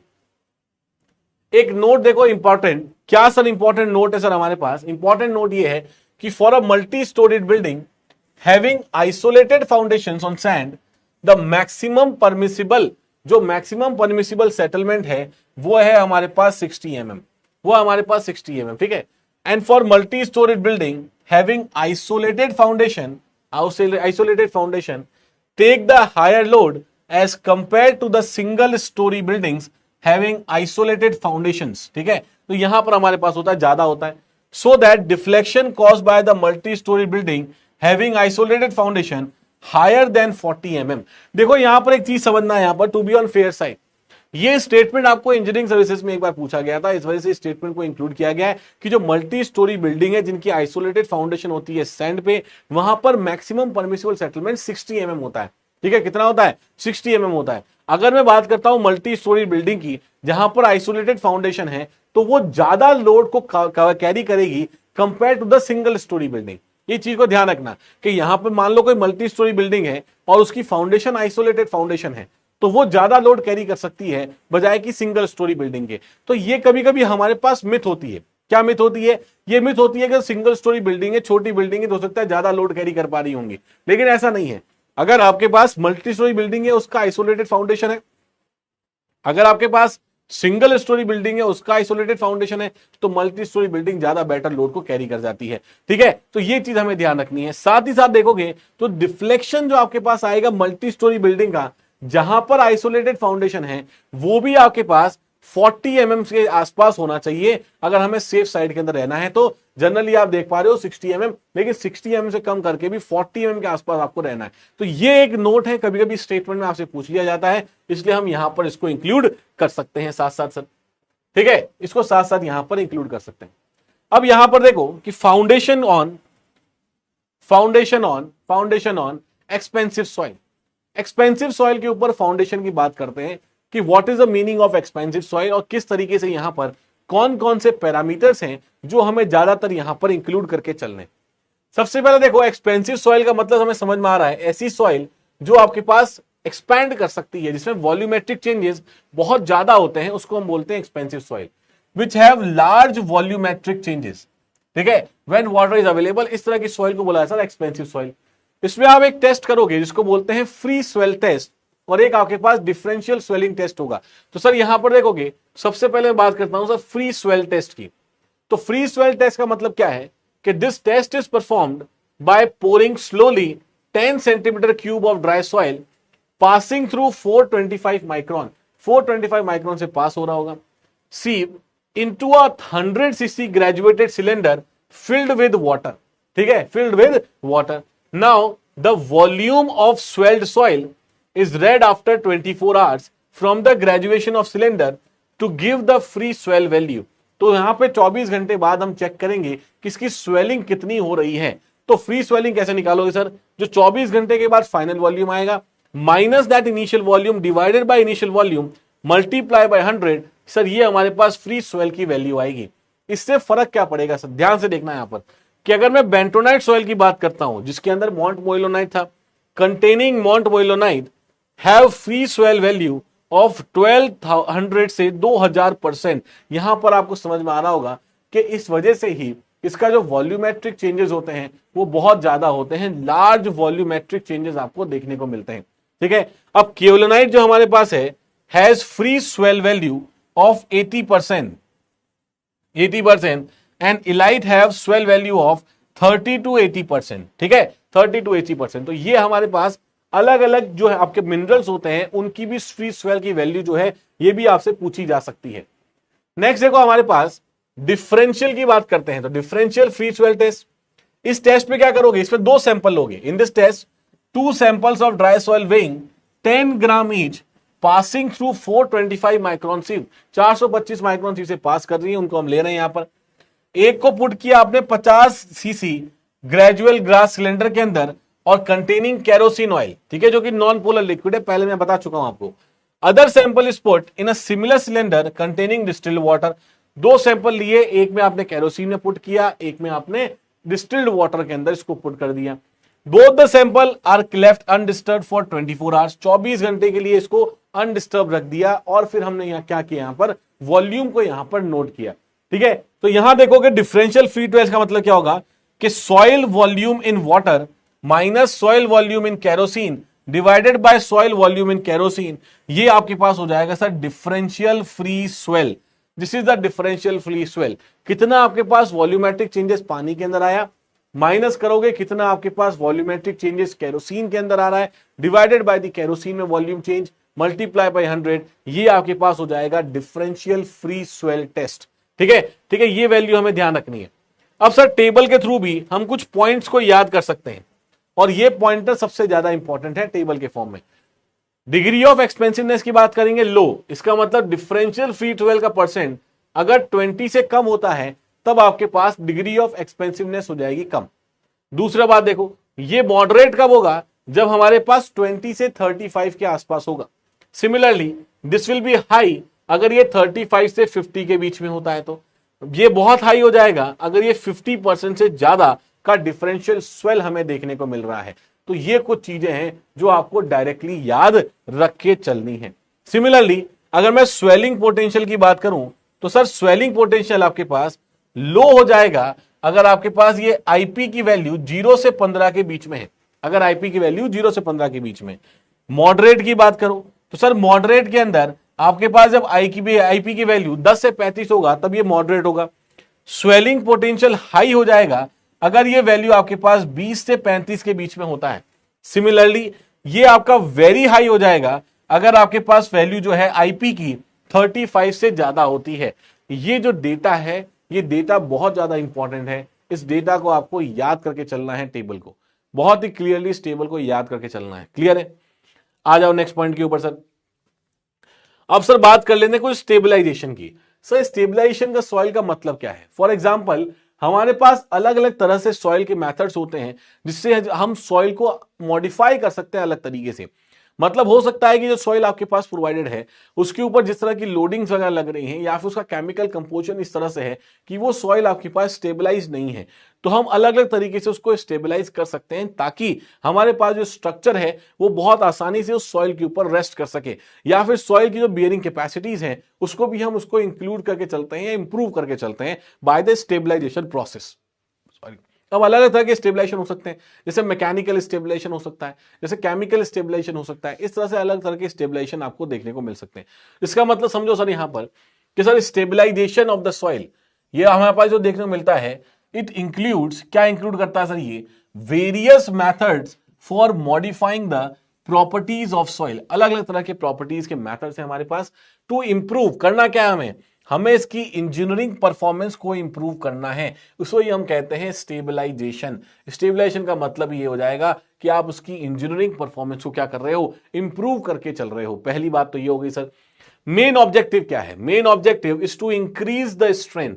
ये हमारा मेन ऑब्जेक्टिव है कि सॉइल की स्ट्रेंथ और स्टेबिलिटी को अगर हम इंक्रीज कर पाते हैं तो ये हमारा जो है मेन मोटिव है for stabilization of soil. Soil की स्थिरता को बढ़ा रहे हैं। कुल मिला के बात यह है कि हम सॉइल की स्थिरता को बढ़ा रहे हैं, स्थिरता जो है सॉइल की उसको इंक्रीज कर रहे हैं। इसका मतलब ये कैसे इंक्रीज होगी, अगर सॉइल की स्टेबिलिटी इंक्रीज हो रही है और सॉइल की स्ट्रेंथ इंक्रीज हो रही है। ठीक है, स्ट्रेंथ जो इंक्रीज हो रही है मतलब जिसकी ताकत जो इंक्रीज हो रही है वो भी आप यहां पर देख सकते हो, तो उसके अकॉर्डिंग हम यहां पर स्टेबलाइजेशन कर पा रहे हैं इसका। ठीक है, सबसे पहला देखो मैकेनिकल स्टेबलाइजेशन, मतलब ये दो तरह के ऑपरेशंस होते हैं इसके अंदर। Changing the composition of soil by addition or removal of certain constituents. कुछ कॉन्स्टिट्यूएंट ऐड करेंगे कुछ हटाएंगे, उससे सॉइल का कंपोजिशन थोड़ा बहुत चेंज होता है। ये आपके पास इस तरह का मैकेनिकल स्टेबलाइजेशन का आपका फॉर्मूला रहता है। डेंसिफिकेशन और कॉम्पैक्शन, आप मिट्टी को डेंसिफाई कर दो, कॉम्पैक्ट कर दो यूजिंग द वाइब्रेटिंग इक्विपमेंट्स, तब भी हमारे पास क्या देखने को मिलेगा, तब भी हमारे पास वहां पर बेसिकली सॉइल डेंस हो जाएगी। उस समय सॉइल डेंस होगी तो उसकी स्ट्रेंथ बढ़ जाएगी, वो ज्यादा बेटर स्थिर रह पाएगी, ज्यादा स्टेबिलिटी रह पाएगी। ठीक है, उसकी स्टेबिलिटी कंपैरेटिवली ज्यादा होगी। अब सेकंड देखो, सेकंड हमारे पास आता है सर सीमेंट का स्टेबलाइजेशन। अब सर सीमेंट स्टेबलाइजेशन का मतलब क्या है, देखो यहां पर the soil stabilised with cement is known as soil cement, उसको हम कहते हैं सॉइल सीमेंट जो सीमेंट से स्टेबलाइज्ड है। The cementing action is due to the result of chemical reaction of cement with siliceous. जो सीमेंट का केमिकल रिएक्शन है वो सिलीशियस सॉइल के बाद and bye binding action of the individual particles through cement. ठीक है, bye binding action of the individual particles through cement, ये आपके पास होता है, यहां से आपका सीमेंटिंग एक्शन बनता है। In case of fine grain soils binding action is due to cohesion. Fine grain soil के अंदर जो बाइंडिंग एक्शन है वो कोहेजन की वजह से आपके पास रहता है। The amount of cement required is in the range of 5 to 15% by weight of the dry soil. 5 से 15% by weight of the dry soil, इतना हमें यहां पर रख के चलना है इसको। सैंड्स के लिए हो जाएगा 7 से 15, सिल्ट के लिए हो जाएगा सर 12 से 15, क्लेस के लिए हो जाएगा सर 12 से 20। ये कुछ ना कुछ ज्यादा डेटा है जो सीमेंट स्टेबलाइजेशन के अंदर आपसे पूछा क्या जाएगा सर। ये जो लास्ट दो पॉइंटर्स मैंने लिखे हैं ये दो पॉइंटर्स सबसे ज्यादा इंपॉर्टेंट है, ये डेटा आपसे जनरली पूछा जा सकता है। और दूसरा ये सेकंड पॉइंट कि जो सॉइल के अंदर सिलीशियस कंपाउंड्स हैं उसका जो रिएक्शन सीमेंट के साथ होता है उस रिएक्शन के बारे में हम लोग बातचीत करते हैं। ठीक है, उस रिएक्शन के बारे में बातचीत करेंगे। यहां तक की बातें क्लियर है क्या, जल्दी बताओ एक बार। यहां तक की बातें क्लियर है, जल्दी से बता दो एक बार।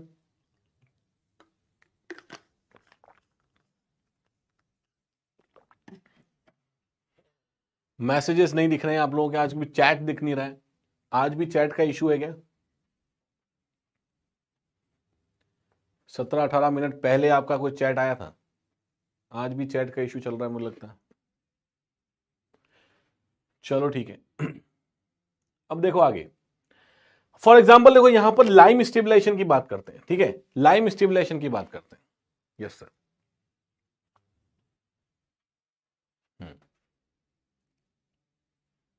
ठीक है, लाइम स्टेबलाइजेशन की बात करते हैं। देखो यहां पर चैट का थोड़ा इशू है, लैग कर रहा है चैट, आपके चैट दिख नहीं रहे आप लोगों की मुझे।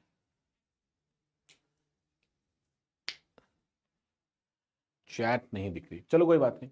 अब यहां पर देखो सर, जो हाइड्रेटेड लाइम हमारे पास होता है is very effective in treating heavy plastic clay soils. जितने भी हाइड्रेटेड लाइम्स हमारे पास होते हैं वो हैवी प्लास्टिक क्ले सॉइल को ट्रीट करने काम आते हैं। ये सबसे इंपॉर्टेंट क्वेश्चन है, ये आपके पास जेई के अंदर पूछा गया क्वेश्चन है। जेई के अंदर पूछा गया क्वेश्चन है कि अगर आपके पास हैवीली प्लास्टिक क्ले सॉइल्स होती हैं तो कौन से तरह का आप बेसिकली लाइम को यूज करते हो, तो ये आप बता सकते हो सर यहां से हम हाइड्रेटेड लाइम्स को यूज करते हैं। ये रिसेंट पूछा गया क्वेश्चन, ठीक है, किसी एग्जाम्स के अंदर। Now lime may be used alone or in the combination with cement, bitumen, fly ash। तो लाइम को आप अलग अलग तरीके से यूज कर सकते हो, सीमेंट के कॉम्बिनेशन के साथ भी, बिटुमेन के साथ भी और फ्लाई एश के साथ भी यूज कर सकते हो। सैंडी सॉइल, देखो सॉइल चेंज हो गई, अब कोहेजन नहीं है इसमें। Sandy soil can also be stabilised using this combination. इसी कॉम्बिनेशन से आप सैंडी सॉइल्स को भी स्टेबलाइज कर सकते हैं। Similarly it is mainly use for stabilising the roads और सबग्रेड्स। ये आपने हाईवे के अंदर पढ़ा होगा, सबग्रेड, सब बेस, ठीक है, ये सब चीजें आपने वहां पर पढ़ी होंगी। तो सबग्रेड जो होता है लोअर मोस्ट पोर्शन, तो यहां आपके पास सबग्रेड और रोड्स को स्टेबलाइज करने के बेसिकली लाइम स्टेबलाइजेशन जो है वो वहां पर काम आ रहा होता है। On addition of lime to the soil, दो तरह की केमिकल रिएक्शंस होती हैं सर, बिल्कुल करेक्ट बात है। Alteration in the nature of adsorbed layer through base exchange phenomena. Base exchange phenomena के बारे में मैंने आपको कल बताया था, पहले भी इनिशियली बताया था कि बेस एक्सचेंज फिनोमिना वगैरह क्या होते हैं। तो यहां पर लाइम के स्टेबलाइजेशन की वजह से आपके पास बेस एक्सचेंज होता है, और ये बातें, ये पूरा प्रोसेस आई थिंक मैंने आपको बहुत पहले भी समझा रखा है, ठीक है, ये पूरा प्रोसेस मैंने आपको बहुत पहले भी समझा रखा है कि बेस एक्सचेंज फिनोमिना से किस तरह से लाइम स्टेबिलिटी आपको देखने को मिलती है, ठीक है। सिमिलर देखो सीमेंटिंग और पोजोलॉनिक एक्शन, बिल्कुल करेक्ट है। सीमेंटिंग एक्शन के थ्रू भी लाइम जो है वो आपके पास सॉइल के अंदर स्टेबिलिटी लेके आती है। क्या लेके आती है सर? स्टेबिलिटी लेके आती है। तो लाइम रिड्यूसेस, लाइम क्या करता है? It reduces the IP of highly plastic soil, मतलब उसका प्लास्टिसिटी इंडेक्स को कम कर देता है लाइम पर्टिकुलर सॉइल की। इसका मतलब it increases the OMC and decreases, उसके ओएमसी मतलब ऑप्टिमम वाटर मॉइस्चर कंटेंट को इंक्रीज करेगा, और डिक्रीज किसको करेगा? Decrease the compacted density but strength durability increases. तो कॉम्पैक्टेड डेंसिटी को कम कर रहा है और स्ट्रेंथ और ड्यूरेबिलिटी को बढ़ा रहा है। ये लाइम का बेसिक काम है। तो लाइम क्या क्या करता है सर? लाइम हमारे पास हाईली प्लास्टिक सॉइल के आईपी को, प्लास्टिसिटी इंडेक्स को कम करता है, ओएमसी को बढ़ा देता है, लेकिन स्ट्रेंथ और ड्यूरेबिलिटी को भी बढ़ाता है, ठीक है। ये चीजें हमें ध्यान रखनी है। Now 2 to 8% lime is required for coarse grain soil, और 5 से 10 लगभग आपके पास प्लास्टिक सॉइल के लिए इंपॉर्टेंट होता है। ये जो रेंज है, रेंज भी आपको याद रखनी है, 2 से 8%।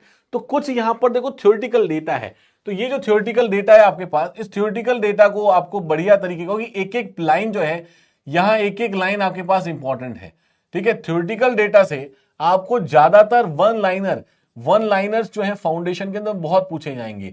अभी रीसेंट जितने भी एग्जाम हुए हैं सब में ये जितने भी मैं पॉइंटर्स लिखवा रहा हूं, सारे पॉइंटर्स आपको वहीं पे मिल जाएंगे एग्जाम्स के अंदर भी। एएन के एग्जाम में एक क्वेश्चन आया था, वो यहीं से आ गया था आपके पास फाउंडेशन में, जो मैंने लिखवाया था वहीं से आपको एक क्वेश्चन भी, जो राजस्थान का डीएलबी एएन का पेपर था, तो वहां से भी एक क्वेश्चन डायरेक्टली आपको देखने को मिला। इसके अलावा भी बहुत सारे स्टेट के अलग अलग एग्जाम्स हैं, सब में आपको लगभग फाउंडेशन इतना, अगर आप एक बार बैठ के ढंग से लिख लोगे, उन पॉइंट्स को एक बार याद कर लोगे, क्योंकि डायरेक्ट पॉइंटर्स हैं, वन लाइनर्स हैं, ये गारंटी है कुछ भी आपके पास फाउंडेशन रिलेटेड कोई भी आपके पास जो है मतलब गलती नहीं होगी, क्योंकि 2 से 4 क्वेश्चंस आते हैं और वो वहीं से बनते हैं, यहीं से बनते हैं, ज्यादातर पॉइंट्स यही होते हैं।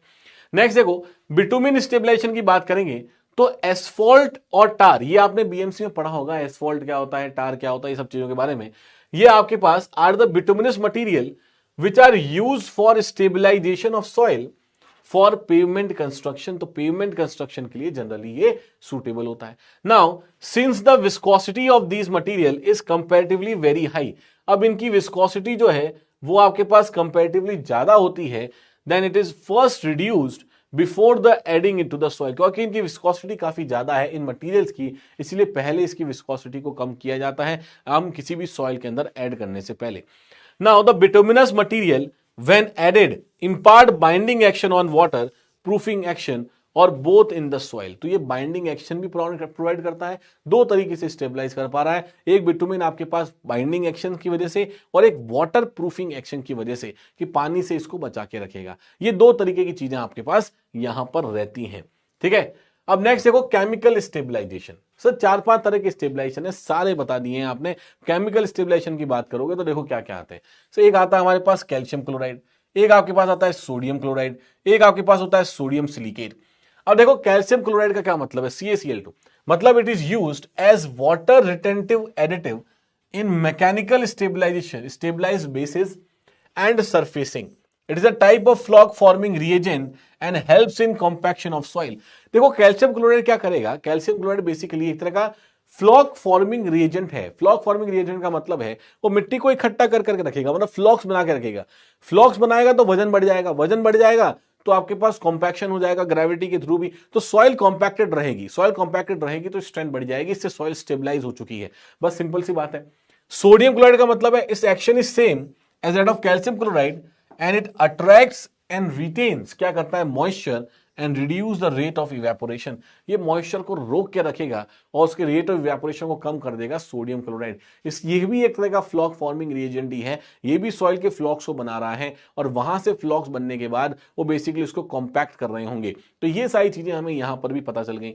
सर सोडियम सिलिकेट क्या कर रहा है, it is used in combination of other chemical such as calcium chloride, sodium chloride for stabilization of soil. इसी सोडियम सिलिकेट को इन दोनों के साथ ही आप यूज कर लेते हो, मतलब कैल्शियम क्लोराइड के साथ ही, मतलब जैसे CaCl2 हो गया, सोडियम क्लोराइड हो गया, NaCl, इन सब के साथ ही आप इसको क्या कर लेते हो, साथ में ही हम यूज कर लेते हैं। ठीक है, साथ में ही यूज कर लेते हैं, बिल्कुल ठीक है सर। ये केमिकल स्टेबलाइजेशन है आपके पास। अब देखो आई थिंक एक लास्ट टॉपिक है आपके पास, सॉइल में लास्ट टॉपिक हमारे पास रहता है, वो आपके पास है सब सॉइल एक्सप्लोरेशन। सब सॉइल एक्सप्लोरेशन में हमें दो तीन चीजें याद रखनी है जिससे कंटिन्यूअस बार बार क्वेश्चन पूछा जाता है। क्या पूछा जाता है सर, जैसे एरिया रेशियो क्या है, जैसे सैंपलर रेशियो क्या है, ये सारी बातें पूछी जाती हैं। ठीक है, तो इन चीजों को ध्यान रखो। सबसे पहले सब सॉइल एक्सप्लोरेशन का मतलब समझ में आ गया कि बॉटम जो सॉइल है उसको एक्सप्लोर करना है आपको। देखो क्या क्या है, the objective of site exploration is to provide reliable मतलब भरोसेमंद, स्पेसिफिक मतलब to the point and detailed information, ठीक है, विस्तृत जानकारी देने के लिए about the soil and the ground water condition on the site which may be required for a safe and economic design of engineering work, जो आप में यहां पर यूज करी जाएंगी इन वर्क के लिए। सबसे पहली बात तो ये होगी। दूसरा हमारे पास डेप्थ ऑफ एक्सप्लोरेशन, क्या आपके पास डेप्थ ऑफ एक्सप्लोरेशन रहना चाहिए। सबसे पहले देखो, exploration in general should be carried out up to a depth at which increase in pressure due to structural loading is likely to cause settlement और shear failure. और इस डेप्थ को ही हम बोलते हैं सिग्निफिकेंट डेप्थ। उस डेप्थ तक हमें यहां पर एक्सप्लोर करना है जहां तक आपके पास फर्दर जाके शियर फेलियर देखने को मिल जाएगा, वहां तक की बातें हमें यहां पर ध्यान रखनी है। उस डेप्थ को ही हम बोलते हैं सिग्निफिकेंट डेप्थ। अब मेथड्स ऑफ एक्सप्लोरेशन आपके पास अलग अलग तरीके के होते हैं, जैसे ओपन एक्सकेवेशन, जैसे बोरिंग मेथड, जैसे जियोफिजिकल मेथड्स। इसमें से जियोफिजिकल मेथड बिल्कुल इंपॉर्टेंट नहीं है, आपके सिलेबस में नहीं है। ओपन एक्सकेवेशन, बोरिंग, ठीक है, ये कुछ मेथड्स हमारे पास होते हैं जिससे हम एक्सप्लोरेशन कर रहे होते हैं किसी पर्टिकुलर सॉइल का एक सिग्निफिकेंट डेप्थ के ऊपर जाके। तो देखो यहां पर ध्यान से, अगर मैं ओपन एक्सकेवेशन की बात करूं तो इसमें क्या करेंगे, हम एक टेस्ट पिट को लेंगे। टेस्ट पिट का मतलब खड्डा खोदेंगे जिसमें टेस्टिंग कर रहे हैं। And trenches can be used for all types of soil. Trenches का मतलब सर, ट्रेंचेस का मतलब देखो ऐसा, ये ट्रेंच वगैरह देखी होंगी आपने, इस तरह से बन जाती है ये ट्रेंचेस। जैसे यहां पर ये देखोगे तो ये ट्रेंचेस होंगी इस तरह से, ठीक है। ये ट्रेंच जो होती है सर बन जाती है बत्तियां इस तरह से, ये ट्रेंच होती है। तो soil can be inspected in their natural condition and samples disturbed और अनडिस्टर्ब्ड कैन बी टेकन। तो सैंपल आप डिस्टर्ब सैंपल भी ले सकते हो और अनडिस्टर्ब सैंपल को भी यहां पर कंसीडर कर सकते हो, ठीक है। The cost of open excavation however increases with depth. जितना डेप्थ बढ़ाओगे उतना कॉस्ट ऑफ एक्सकेवेशन भी क्या हो जाएगा, बढ़ जाएगा। So they are generally considered suitable for shallow depth up to 3 metre. तो इसको हम शैलो डेप्थ तक ही कंसिडर करके चलते हैं जहां पर डेप्थ आपके पास अप टू 3 मीटर रहती है, ठीक है। तो अप टू 3 मीटर डेप्थ के लिए हम इसको कंसिडर करके चलेंगे ओपन एक्सकेवेशन को। बोरिंग का मतलब क्या है sir, the method of boring and drilling are as follows. जो बोरिंग और ड्रिलिंग के कुछ मेथड्स हमारे पास हैं। ऑब्वियसली जब यहां पर बोरिंग आप कर रहे होगे, आपने सुना भी होगा कि जो बोरहोल्स वगैरह बनाते हैं तो बोरहोल्स बहुत ही ग्रेटर डेप्थ पे जाके बनाते हैं, तो यहां पर डेप्थ जो है अब ज्यादा होने वाली है कंपैरेटिवली। देखो यहां से आपके पास काफी सारे क्वेश्चन एग्जाम में पूछे गए हैं, तो ध्यान समझना क्या मतलब है। देखो सबसे पहले ऑगर बोरिंग की बात देखो, ये देखो एक मशीन टाइप है, ये आगे इसका ड्रिल होगा, इसी को ये ऑगर है इस तरीके से, ठीक है। यहाँ इसके ऊपर केसिंग है, ये केसिंग भी ऑगर केसिंग भी है, इसलिए इसको ऑगर बोरिंग बोला जाता है। तो these are used in cohesive and other soft soil above water table, तो कोहेसिव और सॉफ्ट सॉइल के लिए यूज होता है। दूसरा, hand augers are use up to a depth of, देखो कितनी, 6 मीटर, ओपन एक्सकेवेशन से तो ज्यादा ही है।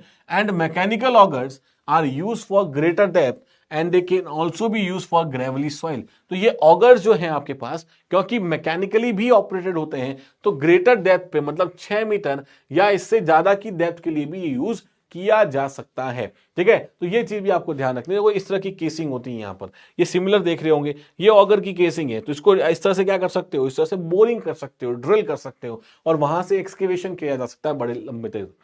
तो sample recovered from these soils brought up by augers are badly disturbed. बिल्कुल करेक्ट बात है कि हम कर क्या रहे हैं, हम यहां पर कर क्या रहे हैं, हम यहां पर कर रहे हैं कि बोरिंग का ऑपरेशन परफॉर्म कर रहे हैं, मतलब यहां पर बोर होल्स बना रहे हैं, एक्सकेवेशन कर रहे हैं।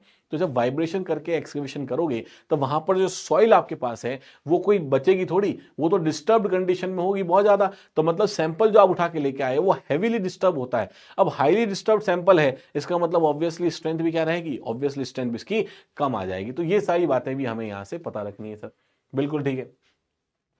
नेक्स्ट देखो, ऑगर एंड शेल बोरिंग, ठीक है। इसका मतलब है कि cylindrical auger and shell with cutting edge on teeth at the lower end can be used, ये हम यूज कर सकते हैं फॉर मेकिंग द बोरिंग्स। तो augers are suitable for soft and stiff clay, ये चीज देखो ध्यान रखनी है आपको कि ये सुटेबल है इस तरह की बोरिंग आपके पास सॉफ्ट और स्टिल क्ले के लिए।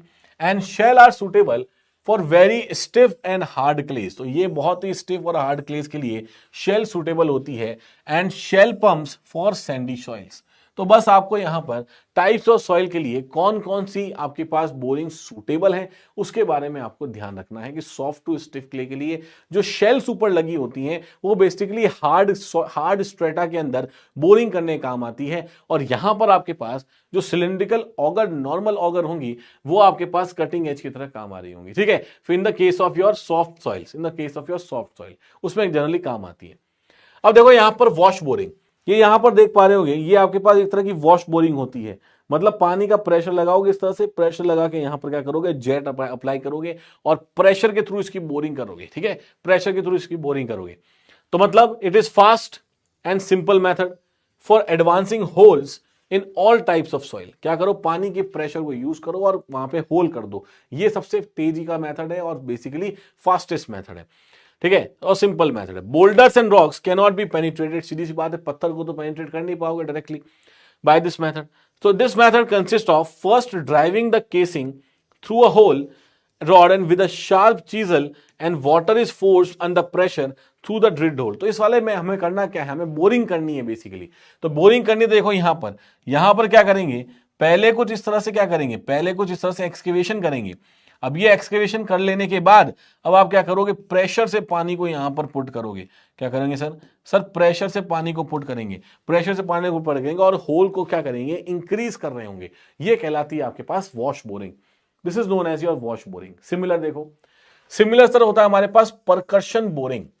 सर परकशन बोरिंग का मतलब देखो यहां पर समझ रहे होंगे, ये आपके पास परकशन बोरिंग का डायग्राम है कुछ इस तरीके से। क्या कर रहा है ये इसको क्रेन के थ्रू उठा रहा है, उसमें पुट कर रहा है इस तरीके से, क्लियर है।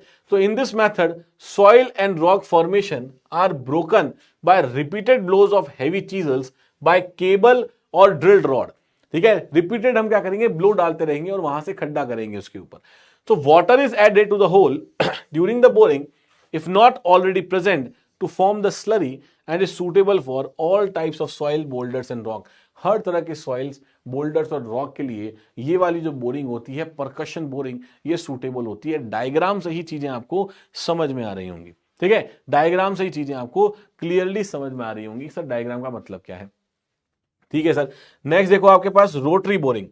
रोटरी बोरिंग मतलब it is a very fast method of advancing a hole, ठीक है। ये आपके पास रोटरी बोरिंग होती है इस तरह से कि आप क्या करते हो, यहां पर टॉर्क लगाते हो और हॉरिजॉन्टल ये थ्रस्ट भी लगाते हो और टॉर्क भी लगाते हो। तो इन दोनों की वजह से वहां पर क्या होता है, ड्रिल ऑपरेशन होता है और वहां से बोरिंग आपकी देखने को मिलती है, ठीक है। तो it is the method of advantage of hole in both rocks and soil. पहली बात तो ये हो गई। दूसरी बात, a drill fix to the lower end of the rod is rotated by a suitable mechanism. तो इसको क्या करते हैं, टॉर्क प्रोवाइड करके इसको रोटेट करते हैं। और तो इस तरह की बोरिंग जो होती है हमारे पास, that is known as your rotary boring. उस बोरिंग को बोलते हैं रोटरी बोरिंग। तो ये क्वेश्चन भी आपसे जनरली पूछा जा सकता है। ठीक है, ये क्वेश्चन भी जनरली पूछा जा सकता है। तो यहां तक की बातें आई थिंक अभी तक सारी क्लियर हो गई होंगी, क्योंकि ये मैच द फॉलोइंग के अंदर ये क्वेश्चन जनरली देखने को मिलता है। रोटरी बोरिंग क्या होती है, परकशन बोरिंग क्या होती है, वॉश बोरिंग क्या होती है, ऑगर बोरिंग क्या होती है, ऑगर एंड शेल बोरिंग क्या होती है। तो ये चारों पांचों तरह की जो बोरिंग्स हैं, बोरिंग का बेसिक मतलब ये समझ लेना कि कितना आप ड्रिल करके अंदर जा सकते हो, कितना ड्रिल करके अंदर जा सकते हो, उसके तरीके क्या क्या हैं, वो सारे आपके पास बोरिंग के अंदर आ जाते हैं। ठीक है, वो सारे आपके पास बोरिंग के अंदर आ जाते हैं। यहां तक की बातें क्लियर है क्या?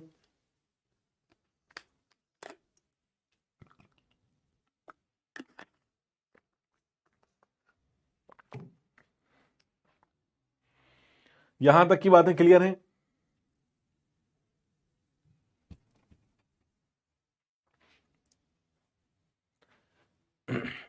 अरे यहां तक की बातें क्लियर है, जल्दी बताओ।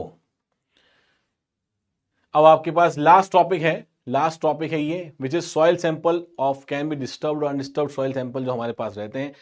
इसके अंदर सैंपलर, ठीक है, इसके अंदर सैंपलर का आपके पास केसेस हैं, अलग अलग सैंपलर के केसेस हैं कि ठीक है, एरिया रेशियो क्या होता है, इनसाइड एरिया क्लियरेंस क्या होता है। बस ये तीन फॉर्मूले याद कर लोगे तो आपका जो कंप्लीट है, जो आपका कंप्लीट है वो आपका यहाँ पे कंप्लीट हो जाएगा, सॉइल मैकेनिक्स डन हो जाएगा। ठीक है, यहां पर आपका कंप्लीट सॉइल मैकेनिक्स डन हो जाएगा। बस तीन फॉर्मूले और याद करने हैं। ठीक है, तीन फॉर्मूले और याद करने, इसके बाद आपका सॉइल मैकेनिक्स कंप्लीट। देखो यहां पर सिंपल समझो इसको। तो सॉइल सैंपल डिस्टर्ब अनडिस्टर्ब दोनों हो सकते हैं। The extent of disturbance of the sample due to sampler depends on the three feature. तीन तरह के फीचर पे डिपेंड करेगा। पहला, कटिंग एज कैसा है उसके ऊपर, इनसाइड वॉल फ्रिक्शन कैसी है इसके ऊपर, और नॉन रिटर्निंग वॉल्स के ऊपर। अब देखो मेजर मेजर समझो, यहां पर तीन पॉइंट हमारे पास होते हैं सर, तीन पॉइंट है। पहला आपके पास ये देखो, ये होता है कटिंग एज, ये कटिंग एज है, ये inside diameter D1, outside diameter D2, यहां पर इनसाइड डायमीटर D3 और आउटसाइड डायमीटर D4, ये आपके पास होता है। तो ये सैंपल ट्यूब है और ये कटिंग एजेस हमारे पास है। ठीक है, ये आपके पास कटिंग एज है कुछ इस तरीके से। अब यहां पर देखोगे तो तीन फॉर्मूले, जैसे मैंने आपको बताया, डायग्राम मैंने आपके लिए बना दिए हैं, बहुत बढ़िया बढ़िया शानदार, इतने अच्छे डायग्राम बने हैं, देखो यहां पर जबरदस्त। ठीक है, ये डायग्राम बनवाए थे मैंने कल ही, अच्छे खासे डायग्राम है। अच्छा, अब देखो यहां पर तीन चीजें, जैसे इनसाइड क्लियरेंस, आउटसाइड क्लियरेंस और एरिया रेशियो, बस ये तीन फॉर्मूला। और ये तीन फॉर्मूले आपको हर बार एग्जाम्स के अंदर पूछे जाएंगे, हर बार एग्जाम के अंदर पूछे जाएंगे, ध्यान से देखना। सबसे पहले इनसाइड क्लियरेंस का मतलब है सर, इनसाइड को CI से रिप्रेजेंट करते हैं, that is D3 minus D1 divided by D1। ठीक है, तो D3 देखो क्या है यहां पर सर, D3 है, ये वाला सैंपलिंग ट्यूब जो है इसका इनसाइड डायमीटर है, ये है D3। सिमिलरली D1 जो है, ये कटिंग एज के बाद में इसका जो इनसाइड है D1 है, तो D3 minus D1 divided by D1, दोनों इनसाइड इनसाइड को करोगे तो इनसाइड क्लियरेंस आपके पास आ जाएगा। ठीक है, 1 से 3% के बीच में ये आपके पास रहता है, 1 to 3% आपको देखने को मिलता है। आउटसाइड क्लियरेंस C0, ये कैसा आएगा सर, जो आउटसाइड आउटसाइड की बात है, मतलब D2 minus D4 divided by D4 multiply by 100। तो सर ये हमारे पास क्या आएगा, दिस इज आउटसाइड क्लियरेंस। और ये कितना रहेगा, ये 0 से 2% के आसपास आपके पास रहता है। एरिया रेशियो, सर AR कितना होगा, एरिया रेशियो कितना होगा सर, एरिया रेशियो का फॉर्मूला हमारे पास होता है D2 का स्क्वायर माइनस D1 का स्क्वायर डिवाइडेड बाय D1 का स्क्वायर इंटू 100। तो D2 क्या है सर, D2 ये आउटसाइड है, D2 माइनस D1, D1 आपके पास ये रहा, डिवाइडेड बाय D1, ये जो एरिया रेशियो होता है, ये फॉर्मूला भी हमें याद रखना है। और एरिया रेशियो अगर मैं स्टिफ क्लेस की बात करता हूं, उसके लिए 20 से कम होना चाहिए, सेंसिटिव क्लेस के लिए एरिया रेशियो 10 से कम होना चाहिए। जैसे देखो, should be less than 20 for stiff clays और सेंसिटिव क्लेस के लिए लेस देन 10, 10 से कम आपके पास होना चाहिए सेंसिटिव केस के लिए। ये तीन फॉर्मूलेज हैं और ये तीन फॉर्मूले आपके सबसे ज्यादा इंपॉर्टेंट फॉर्मूले हैं। अगर पूरे एक्सप्लोरेशन की बात करूं, हर बार आपको कोई भी एग्जाम उठा के देख लेना, इन्हीं तीन फॉर्मूलेज में से या तो कैलकुलेट करवा लेंगे या आपके पास यहां से क्वेश्चन जो है न्यूमेरिकल डायरेक्ट फॉर्मूला ही पूछ लेंगे, इनमें से कौन सा फॉर्मूला जो है वो इनसाइड क्लियरेंस का है, कौन सा फॉर्मूला आउटसाइड क्लियरेंस का है, ये भी चीजें आपसे यहां से पूछ ली जाएंगी। ठीक है, एक और फॉर्मूला जो फाइनल फॉर्मूला है सॉइल मैकेनिक्स का। सर फॉर्मूले फाउंडेशन के अंदर बहुत हो गए हैं, लेकिन कोई बात नहीं, एक दो बार फाउंडेशन के फॉर्मूलेस को देख लोगे तो काफी सारी चीजें याद हो जाएंगी। और जैसे जैसे आप क्वेश्चंस लगा रहे होंगे तो वहां क्वेश्चन में जब फॉर्मूला दिखेगा तो उससे भी अंदाजा काफी लग जाएगा कि अच्छा ये वाला फॉर्मूला तो हमने नोट्स के अंदर देखा था, और बढ़िया तरीके से चीजें याद भी हो जाएंगी। ठीक है, अब नेक्स्ट देखो यहाँ पे जो फाइनल फॉर्मूला है आपके पास वो है रिकवरी रेशियो का फॉर्मूला। सर रिकवरी रेशियो का मतलब देखो यहां पर क्या होता है, रिकवरी रेशियो मतलब एला, that is recorded length of the sample, sample का जो रिकॉर्डेड लेंथ है divided by the penetration of sampler in the soil mass. ठीक है, सैंपलर का जो रिकॉर्डेड आपके पास recovered length of the sampler divided by the penetration of sampler in the soil mass, ये रेशियो आपके पास होता है। इसको हम बोलते हैं क्या, recovery ratio. This is known as recovery ratio, कि कितनी लेंथ हम रिकवर कर पाए किसी पर्टिकुलर सैंपल की। ठीक है, और आपके पास सैंपल का प्रिपरेशन जो था, वो प्रिपरेशन ऑफ द सैंपल कितना था सॉइल मास के अंदर, और उसमें से कितनी लेंथ हम रिकवर कर पाए, वो रिकवरी रेशियो होता है। अगर रिकवरी रेशियो 1 है, इसका मतलब ये good recovery of the sample है। हम देखो सॉइल मैकेनिक्स के अंदर कोशिश हम ये करते हैं कि अगर हमारे पास सैंपल बढ़िया आएगा, मतलब सैंपल अनडिस्टर्ब्ड आएगा तब वो बढ़िया है, सैंपल पूरा का पूरा रिकवर कर पाओगे तब वो बढ़िया है। तो अगर रिकवरी रेशियो आपके पास 1 है, इसका मतलब वेरी गुड रिकवरी, अच्छी रिकवरी है। रिकवरी रेशियो अगर आपके पास लेस देन 1 है, इसका मतलब क्या है कि this is compression while sampling, मतलब सैंपलिंग में आपको कंप्रेशन देखने को मिला है, तो कुछ सैंपल आपका कम हो गया है। रिकवरी रेशियो ग्रेटर देन 1 है, इसका मतलब एक्सपेंशन या फिर स्वेलिंग आपको देखने को मिली है ड्यूरिंग द सैंपलिंग प्रोसेस। जब आप सैंपलिंग लेने जा रहे हो तो वहां पर आपके पास कुछ ना कुछ एक्सपेंशन देखने को मिला होगा, स्वेलिंग देखने को मिली होगी। ठीक है, वो होता है आपके पास जब रिकवरी रेशियो आपका 1 से भी ज्यादा हो जाता है, कि सैंपल इतना था और मिला इतना, इसका मतलब कुछ ना कुछ स्वेलिंग आपको वहां पर देखने को मिली है। तो ये आपके पास फाइनल फॉर्मूला है, और इस फॉर्मूले के साथ आपका जो soil mechanics and foundation engineering है ये हो जाता है कंप्लीट समाप्त। ठीक है, तो टोटल अभी तक हम लोगों ने कंप्लीटली 102 घंटे प्लस कुछ मिनट्स होंगे, इतने घंटे का आपने पढ़ लिया है soil mechanics and foundation engineering. ठीक है, मैंने अपने साइड से पूरा एफर्ट आप लोगों के लिए दिया है, पूरी मेहनत आप लोगों के लिए करी है। 60 आवर्स मुझे मिले थे, मैंने पढ़ाया आपको 102 घंटे। इस एक्स्ट्रा आवर्स के वैसे कोई पैसे वैसे मिलते नहीं है, तो पैसे वैसे की बात तो वैसे भी नहीं है। आप लोगों की जो कॉन्सेप्ट्स हैं उन कॉन्सेप्ट्स को क्लियर करवाने के लिए एक्स्ट्रा एफर्ट लगा दिया गया है। ठीक है, ये एक्स्ट्रा एफर्ट आपके लिए लगाया गया है। ठीक है, तो आई थिंक यहां तक काफी सारी चीजें। हाँ हर्षित बताओ जल्दी क्या पूछना चाहते हो, कुछ भी डाउट्स हैं आप लोगों के। ठीक है, कुछ भी डाउट्स हैं आप लोगों के, पूरे 400 पेज के नोट्स। सर फाउंडेशन में बहुत डेटा है, सिलेक्टिव डेटा कैसे सिलेक्ट करें। फाउंडेशन के अंदर देखो, फाउंडेशन के अंदर डेटा की प्रॉब्लम है, ये बात करेक्ट है हर्षित। फाउंडेशन के अंदर डेटा की प्रॉब्लम है, ये बात बिल्कुल सही है। ठीक है, ये बिल्कुल सही है, लेकिन इसमें कुछ कर नहीं सकते हैं देखो, क्योंकि क्वेश्चंस कहीं से भी पूछा जा सकता है। फाउंडेशन एक ऐसा टॉपिक है जिसको कॉन्साइज करना थोड़ा डिफिकल्ट है। रीजन ये है कि इसमें से डेटा, अब मैंने बोला ये मत पढ़ना, पता चला वहीं से डेटा आ गया। ठीक है, तो फाउंडेशन क्योंकि अभी तक इतना ज्यादा पूछा नहीं गया है। देखो सॉइल के अंदर जो इनिशियल चैप्टर्स हैं, चैप्टर नंबर 1, 2, 3 और 4, ये जो इनिशियल चैप्टर्स आपके पास सॉइल के हैं, इसी से अभी तक एग्जाम्स के अंदर 65 to 70% क्वेश्चंस आपको देखने को मिल जाते हैं। इसका मतलब क्या है, इसका मतलब सॉइल के बीच वाले पोर्शन में से बचा हुआ 40% यहां से पूछ लेते हैं, और जो लास्ट का पोर्शन है मतलब फाउंडेशन का, यहां से 1 to 2% क्वेश्चन ही आपको जनरली देखने को मिल रहे हैं। मतलब फाउंडेशन में बहुत सारी चीजें ऐसी हैं जो अभी तक बची हुई हैं, फाउंडेशन में पूछना बाकी है, अभी एग्जाम्स में आना बाकी है। तो यहां पर हम कुछ भी छोड़ के जा ही नहीं सकते।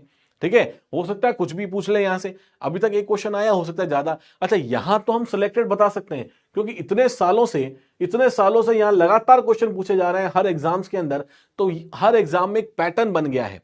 ठीक है, हर एग्जाम में एक पैटर्न बन गया है, तो वहां से बड़ा इसको ये याद कर लो, ये मत करना, ये याद कर लो, ये मत करना, तो क्वेश्चन पता चल जाते हैं। फाउंडेशन में भी इतने क्वेश्चन बनाए नहीं है, तो हर चीज इंपॉर्टेंट हो जाती है। क्या पता सैंपलिंग रेशियो पूछ ले, ठीक है, कुछ भी पूछ ले।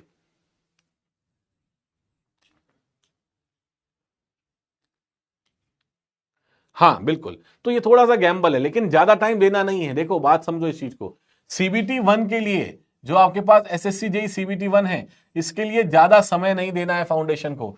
सिर्फ जितना इसके लिए मैंने टेबल्स वगैरह लिखवाई है आपको, वो टेबल्स का डेटा याद कर लेना। जितनी टेबल लिखवाई हूं, टेबल का डेटा और डेफिनेशंस, टेबल का डेटा और डेफिनेशंस, ये याद कर लेना आप लोग, बस ये आप याद कर लेना। सीबीटी 1 के लिए कोई दिक्कत नहीं होगी, सब चीजें हो जाएंगी। ठीक है, सीबीटी 1 में इतना ही याद कर लेना। जब सीबीटी 2 आएगा तब उसके में अलग तरीके से जब क्वेश्चन प्रैक्टिस करेंगे उसके अंदर और फाउंडेशन रिलेटेड क्वेश्चन प्रैक्टिस करेंगे, तो हर एक फॉर्मूला पे जब दो चार क्वेश्चन कर लेंगे तो फॉर्मूले भी याद हो जाएंगे, तो उसकी टेंशन मत लेना। ठीक है, उसकी टेंशन मत लेना। चलो ठीक है, तो फाउंडेशन इसके लिए ये हो जाएगा। बिल्कुल, सीबीटी 1 में बहुत ज्यादा क्वेश्चन नहीं आएंगे, तो आपको डेफिनेशंस और जो टेबल्स मैंने बनवाई हैं, डेफिनेशंस और टेबल जो बनवाई है उससे आप काफी सारी चीजें पढ़ लेना वहीं से। चलो ठीक है, बहुत ही बढ़िया। आई थिंक मजा आया आप लोगों के साथ पढ़ने पढ़ाने में, मजा आया चीजें। स्टील कब से शुरू शुरू होगा? स्टील आपसे शुरू होने वाला है, जल्दी शुरू होगा। आई थिंक स्टील सबसे लास्ट में है, और स्टील आपके बैच में रह गया है, बाकी सब बैचेस में तो अब लगभग हो चुका है स्टील भी। ठीक है, क्योंकि स्टील आपका लास्ट में प्लानर था, उनके लास्ट में कुछ इंपॉर्टेंट सब्जेक्ट फंसे हुए होंगे, तो आप लोग के लिए बढ़िया है कि काफी सारा आपका सब्जेक्ट कंप्लीशन हो चुका है। ठीक है, इंपॉर्टेंट सारे सब्जेक्ट लगभग कंप्लीट हो चुके हैं, कुछ आपके पास चल रहे हैं। ठीक है सर, शायरी सुना दीजिए एक आज। बिल्कुल, चलो सत्यवीर आपकी बात है तो सुना देते हैं, शायरी भी सुना देंगे, लेकिन पहले एक थोड़ी छोटी सी बातचीत और कर लेते हैं थोड़ा, उसके बाद ये सारी बातें करेंगे। ठीक है, एग्जाम पॉइंट ऑफ व्यू से, एग्जाम पॉइंट ऑफ व्यू से चीज़ों को बढ़िया तरीके से आपको पढ़ के चलना है कि एग्जाम के हिसाब से कौन सा सब्जेक्ट कितना इंपॉर्टेंट है, उन चीज़ों को ज़्यादा ध्यान देके चलना है। ठीक है, इवनिंग के अंदर जो भी आपका क्रैश कोर्स भी चल रहा है, इसको भी कंटिन्यूअसली ज्वाइन करते रहो। देखो, क्रैश कोर्स में सब लोगों ने बहुत मेहनत करी है। ठीक है, नोट्स मेकिंग में काफ़ी मेहनत हुई है, तो ओवरऑल वो चीज़ें आप देखोगे एग्जाम के लास्ट टाइम के अंदर तो काफ़ी आपका इंपॉर्टेंट आएगा। ठीक है, काफ़ी सारी चीज़ें आपको बहुत ही चीज़ें अच्छी तरीके से समझ में आने वाली होंगी, तो ये भी चीज़ें ध्यान रखना। एग्जाम के टाइम पर बिल्कुल प्रेशर वैशर नहीं लेना है, किसी तरह की कोई प्रेशर वैशर सिचुएशन नहीं है। सबसे ज्यादा कॉन्सेप्ट आप लोगों के कवर हुए हैं, आप फर्स्ट बैच थे। ठीक है, उस वजह से आपका सबसे ज्यादा टॉपिक जो है अभी तक कवर हो पाए हैं। सब लोगों ने आपको बहुत डिटेल्ड में हर तरीके से कंटेंट देने की कोशिश करी, इसीलिए काफी सारा समय आप लोगों के लगाए, एक्स्ट्रा एफर्ट आप लोगों के लगाए गए। सीबीटी 2 के अंदर भी बहुत पॉसिबल है कि मैं आपको मिलूंगा, सीबीटी 2 के अंदर भी, सीबीटी 2 की तैयारी भी हम लोग साथ में करेंगे। अगर आप लोगों की इच्छा हुई तो हम लोग साथ में सीबीटी 2 की तैयारी करेंगे। ठीक है, तो वहां पर भी, क्योंकि मेरा पर्सनल एक्सपीरियंस भी है, एसएससी को 2-3 बार मैंने निकाला भी है, तो वहां से मुझे पता है कि कितना, ठीक है, वहां पर मुझे पता है कि कितना एफर्ट लगाया जा सकता है सीबीटी 2 में, या किस तरह के एक्सपेक्टेड हमारे पास क्वेश्चंस वगैरह देखने को मिल सकते हैं। ठीक है, तो ये भी चीजें हैं कि अगर आप लोगों का सपोर्ट रहा इन चीजों के अंदर, कि आप लोगों ने कमेंट बढ़िया और सब चीजें आपने फीडबैक वगैरह सही से आपने प्रोवाइड किया, तो बहुत बहुत ज्यादा चांसेस हैं कि सीबीटी 2 में भी मैं आपके लिए बहुत सारी चीजें लेके आऊंगा साथ साथ। ठीक है, लेकिन उसके अलावा कुछ भी कहा जा सकता है, ठीक है, उसके लिए कुछ कह नहीं सकते। तो आई थिंक बहुत बढ़िया रहा, काफी ऐसी चीजें हम लोगों ने साथ में देखी पढ़ी, और आई थिंक काफी बेनिफिशियल रहा होगा। कंप्लीट सॉइल मैकेनिक्स आप लोगों के लिए सिर्फ प्रैक्टिस करना है, रिवीजन करना है बढ़िया तरीके से। ठीक है, बिल्कुल बिल्कुल बिल्कुल, आप लोगों के साथ ही देखो, टेलीग्राम पे आप लोग जुड़े हुए हो तो वहां पर बिल्कुल आप लोगों के साथ हैं, हमेशा साथ हैं। आज भी बहुत सारे स्टूडेंट, ठीक है ना, बहुत सारे स्टूडेंट हैं जो इतने जो एई भी लगे हुए हैं, यहाँ नोएडा इंडस्ट्रियल रीजन के अंदर भी 1-2 फ्रेंड मेरे लगे हुए हैं, जो फ्रेंड भी हैं, और 2-3 स्टूडेंट्स भी हैं उन्हीं के अंडर लगे हुए हैं। ठीक है, तो सबके साथ ये पता रहता है कि जॉब में लगने के बाद भी काफी सारे स्टूडेंट जो हैं वो हमारे पास आते हैं, सर हम एएन बने हुए हैं, अभी वो रिसेंट में एएन वेएन है सब अपने अपनी जगह पर, तो वो भी पूछते रहते हैं, सर हमारे पास ऑफिस में ये चल रहा है तो ये क्या करें। तो गाइडेंस तो आपके साथ हमेशा टाइम के साथ रहेगी। ठीक है, गाइडेंस हमेशा आपके पास हमेशा रहेगी। बिल्कुल सर, ये बता दो कौन कौन सब्जेक्ट सर ज्यादा ध्यान देना चाहिए? I am always fan of your calmness, thank you for everything, thank you so much, thank you so much Ananya, thank you so much Harshit. Sir general engineering तैयारी कहाँ से करें? संदीप, जनरल इंजीनियरिंग जो है, जनरल इंजीनियरिंग अब देखो कहाँ से करनी है तैयारी। जनरल इंजीनियरिंग का कुछ लास्ट ईयर के अंदर, पिछले 1-1.5 साल पहले ही मैंने जनरल इंजीनियरिंग के कुछ सेलेक्टेड सर्वे जो है सब्जेक्ट वगैरह मैंने 1-2 लिए थे, तो वहां पर भी आपको प्लेलिस्ट वगैरह मिल जाएंगी, तो वहां भी देख सकते हो। इसके अलावा आप ये भी देख सकते हो कि जनरल इंजीनियरिंग में देखो यार, एज सच, क्योंकि इसमें आपको इलेक्ट्रिकल भी पढ़ना पड़ेगा, मैकेनिकल पढ़ना पड़ेगा, इस वजह से उसका मैं थोड़ा सा कंफर्म नहीं कर पा रहा हूँ। ठीक है, सिविल की जहां तक की बात है, सिविल तो हम देख सकते हैं। ठीक है, सिविल तो हम आपसे, सिविल की बात है तो सिविल के नोट्स तो वैसे भी आपके पास आ गए हैं, तो सिविल तो आप पढ़ ही रहे हो। अब इलेक्ट्रिकल मैकेनिकल है तो अब इसका थोड़ा सा दिक्कत हो जाती है, तो या तो एक जगह प्रीवियस मैंने पढ़ा रखा है जनरल इंजीनियरिंग का, आप वहां से देख सकते हो, है ना।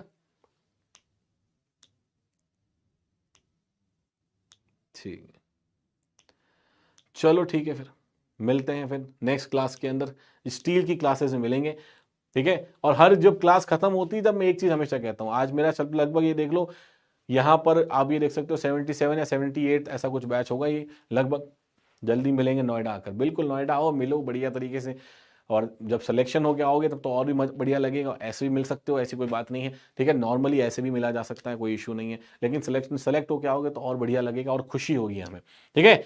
तो एक नॉर्मल सी बात है जो फाइनल में हर बैच जब भी एंड करता हूं, ऑफलाइन में जब मैंने पूरे इंडिया में जब भी बैचेस एंड किए तब भी मैंने ये बात बोली है, और हर जगह मैं यहां भी बात बोलता हूं कि खाली है मेरे हाथ तेरे शहर से जाते जाते।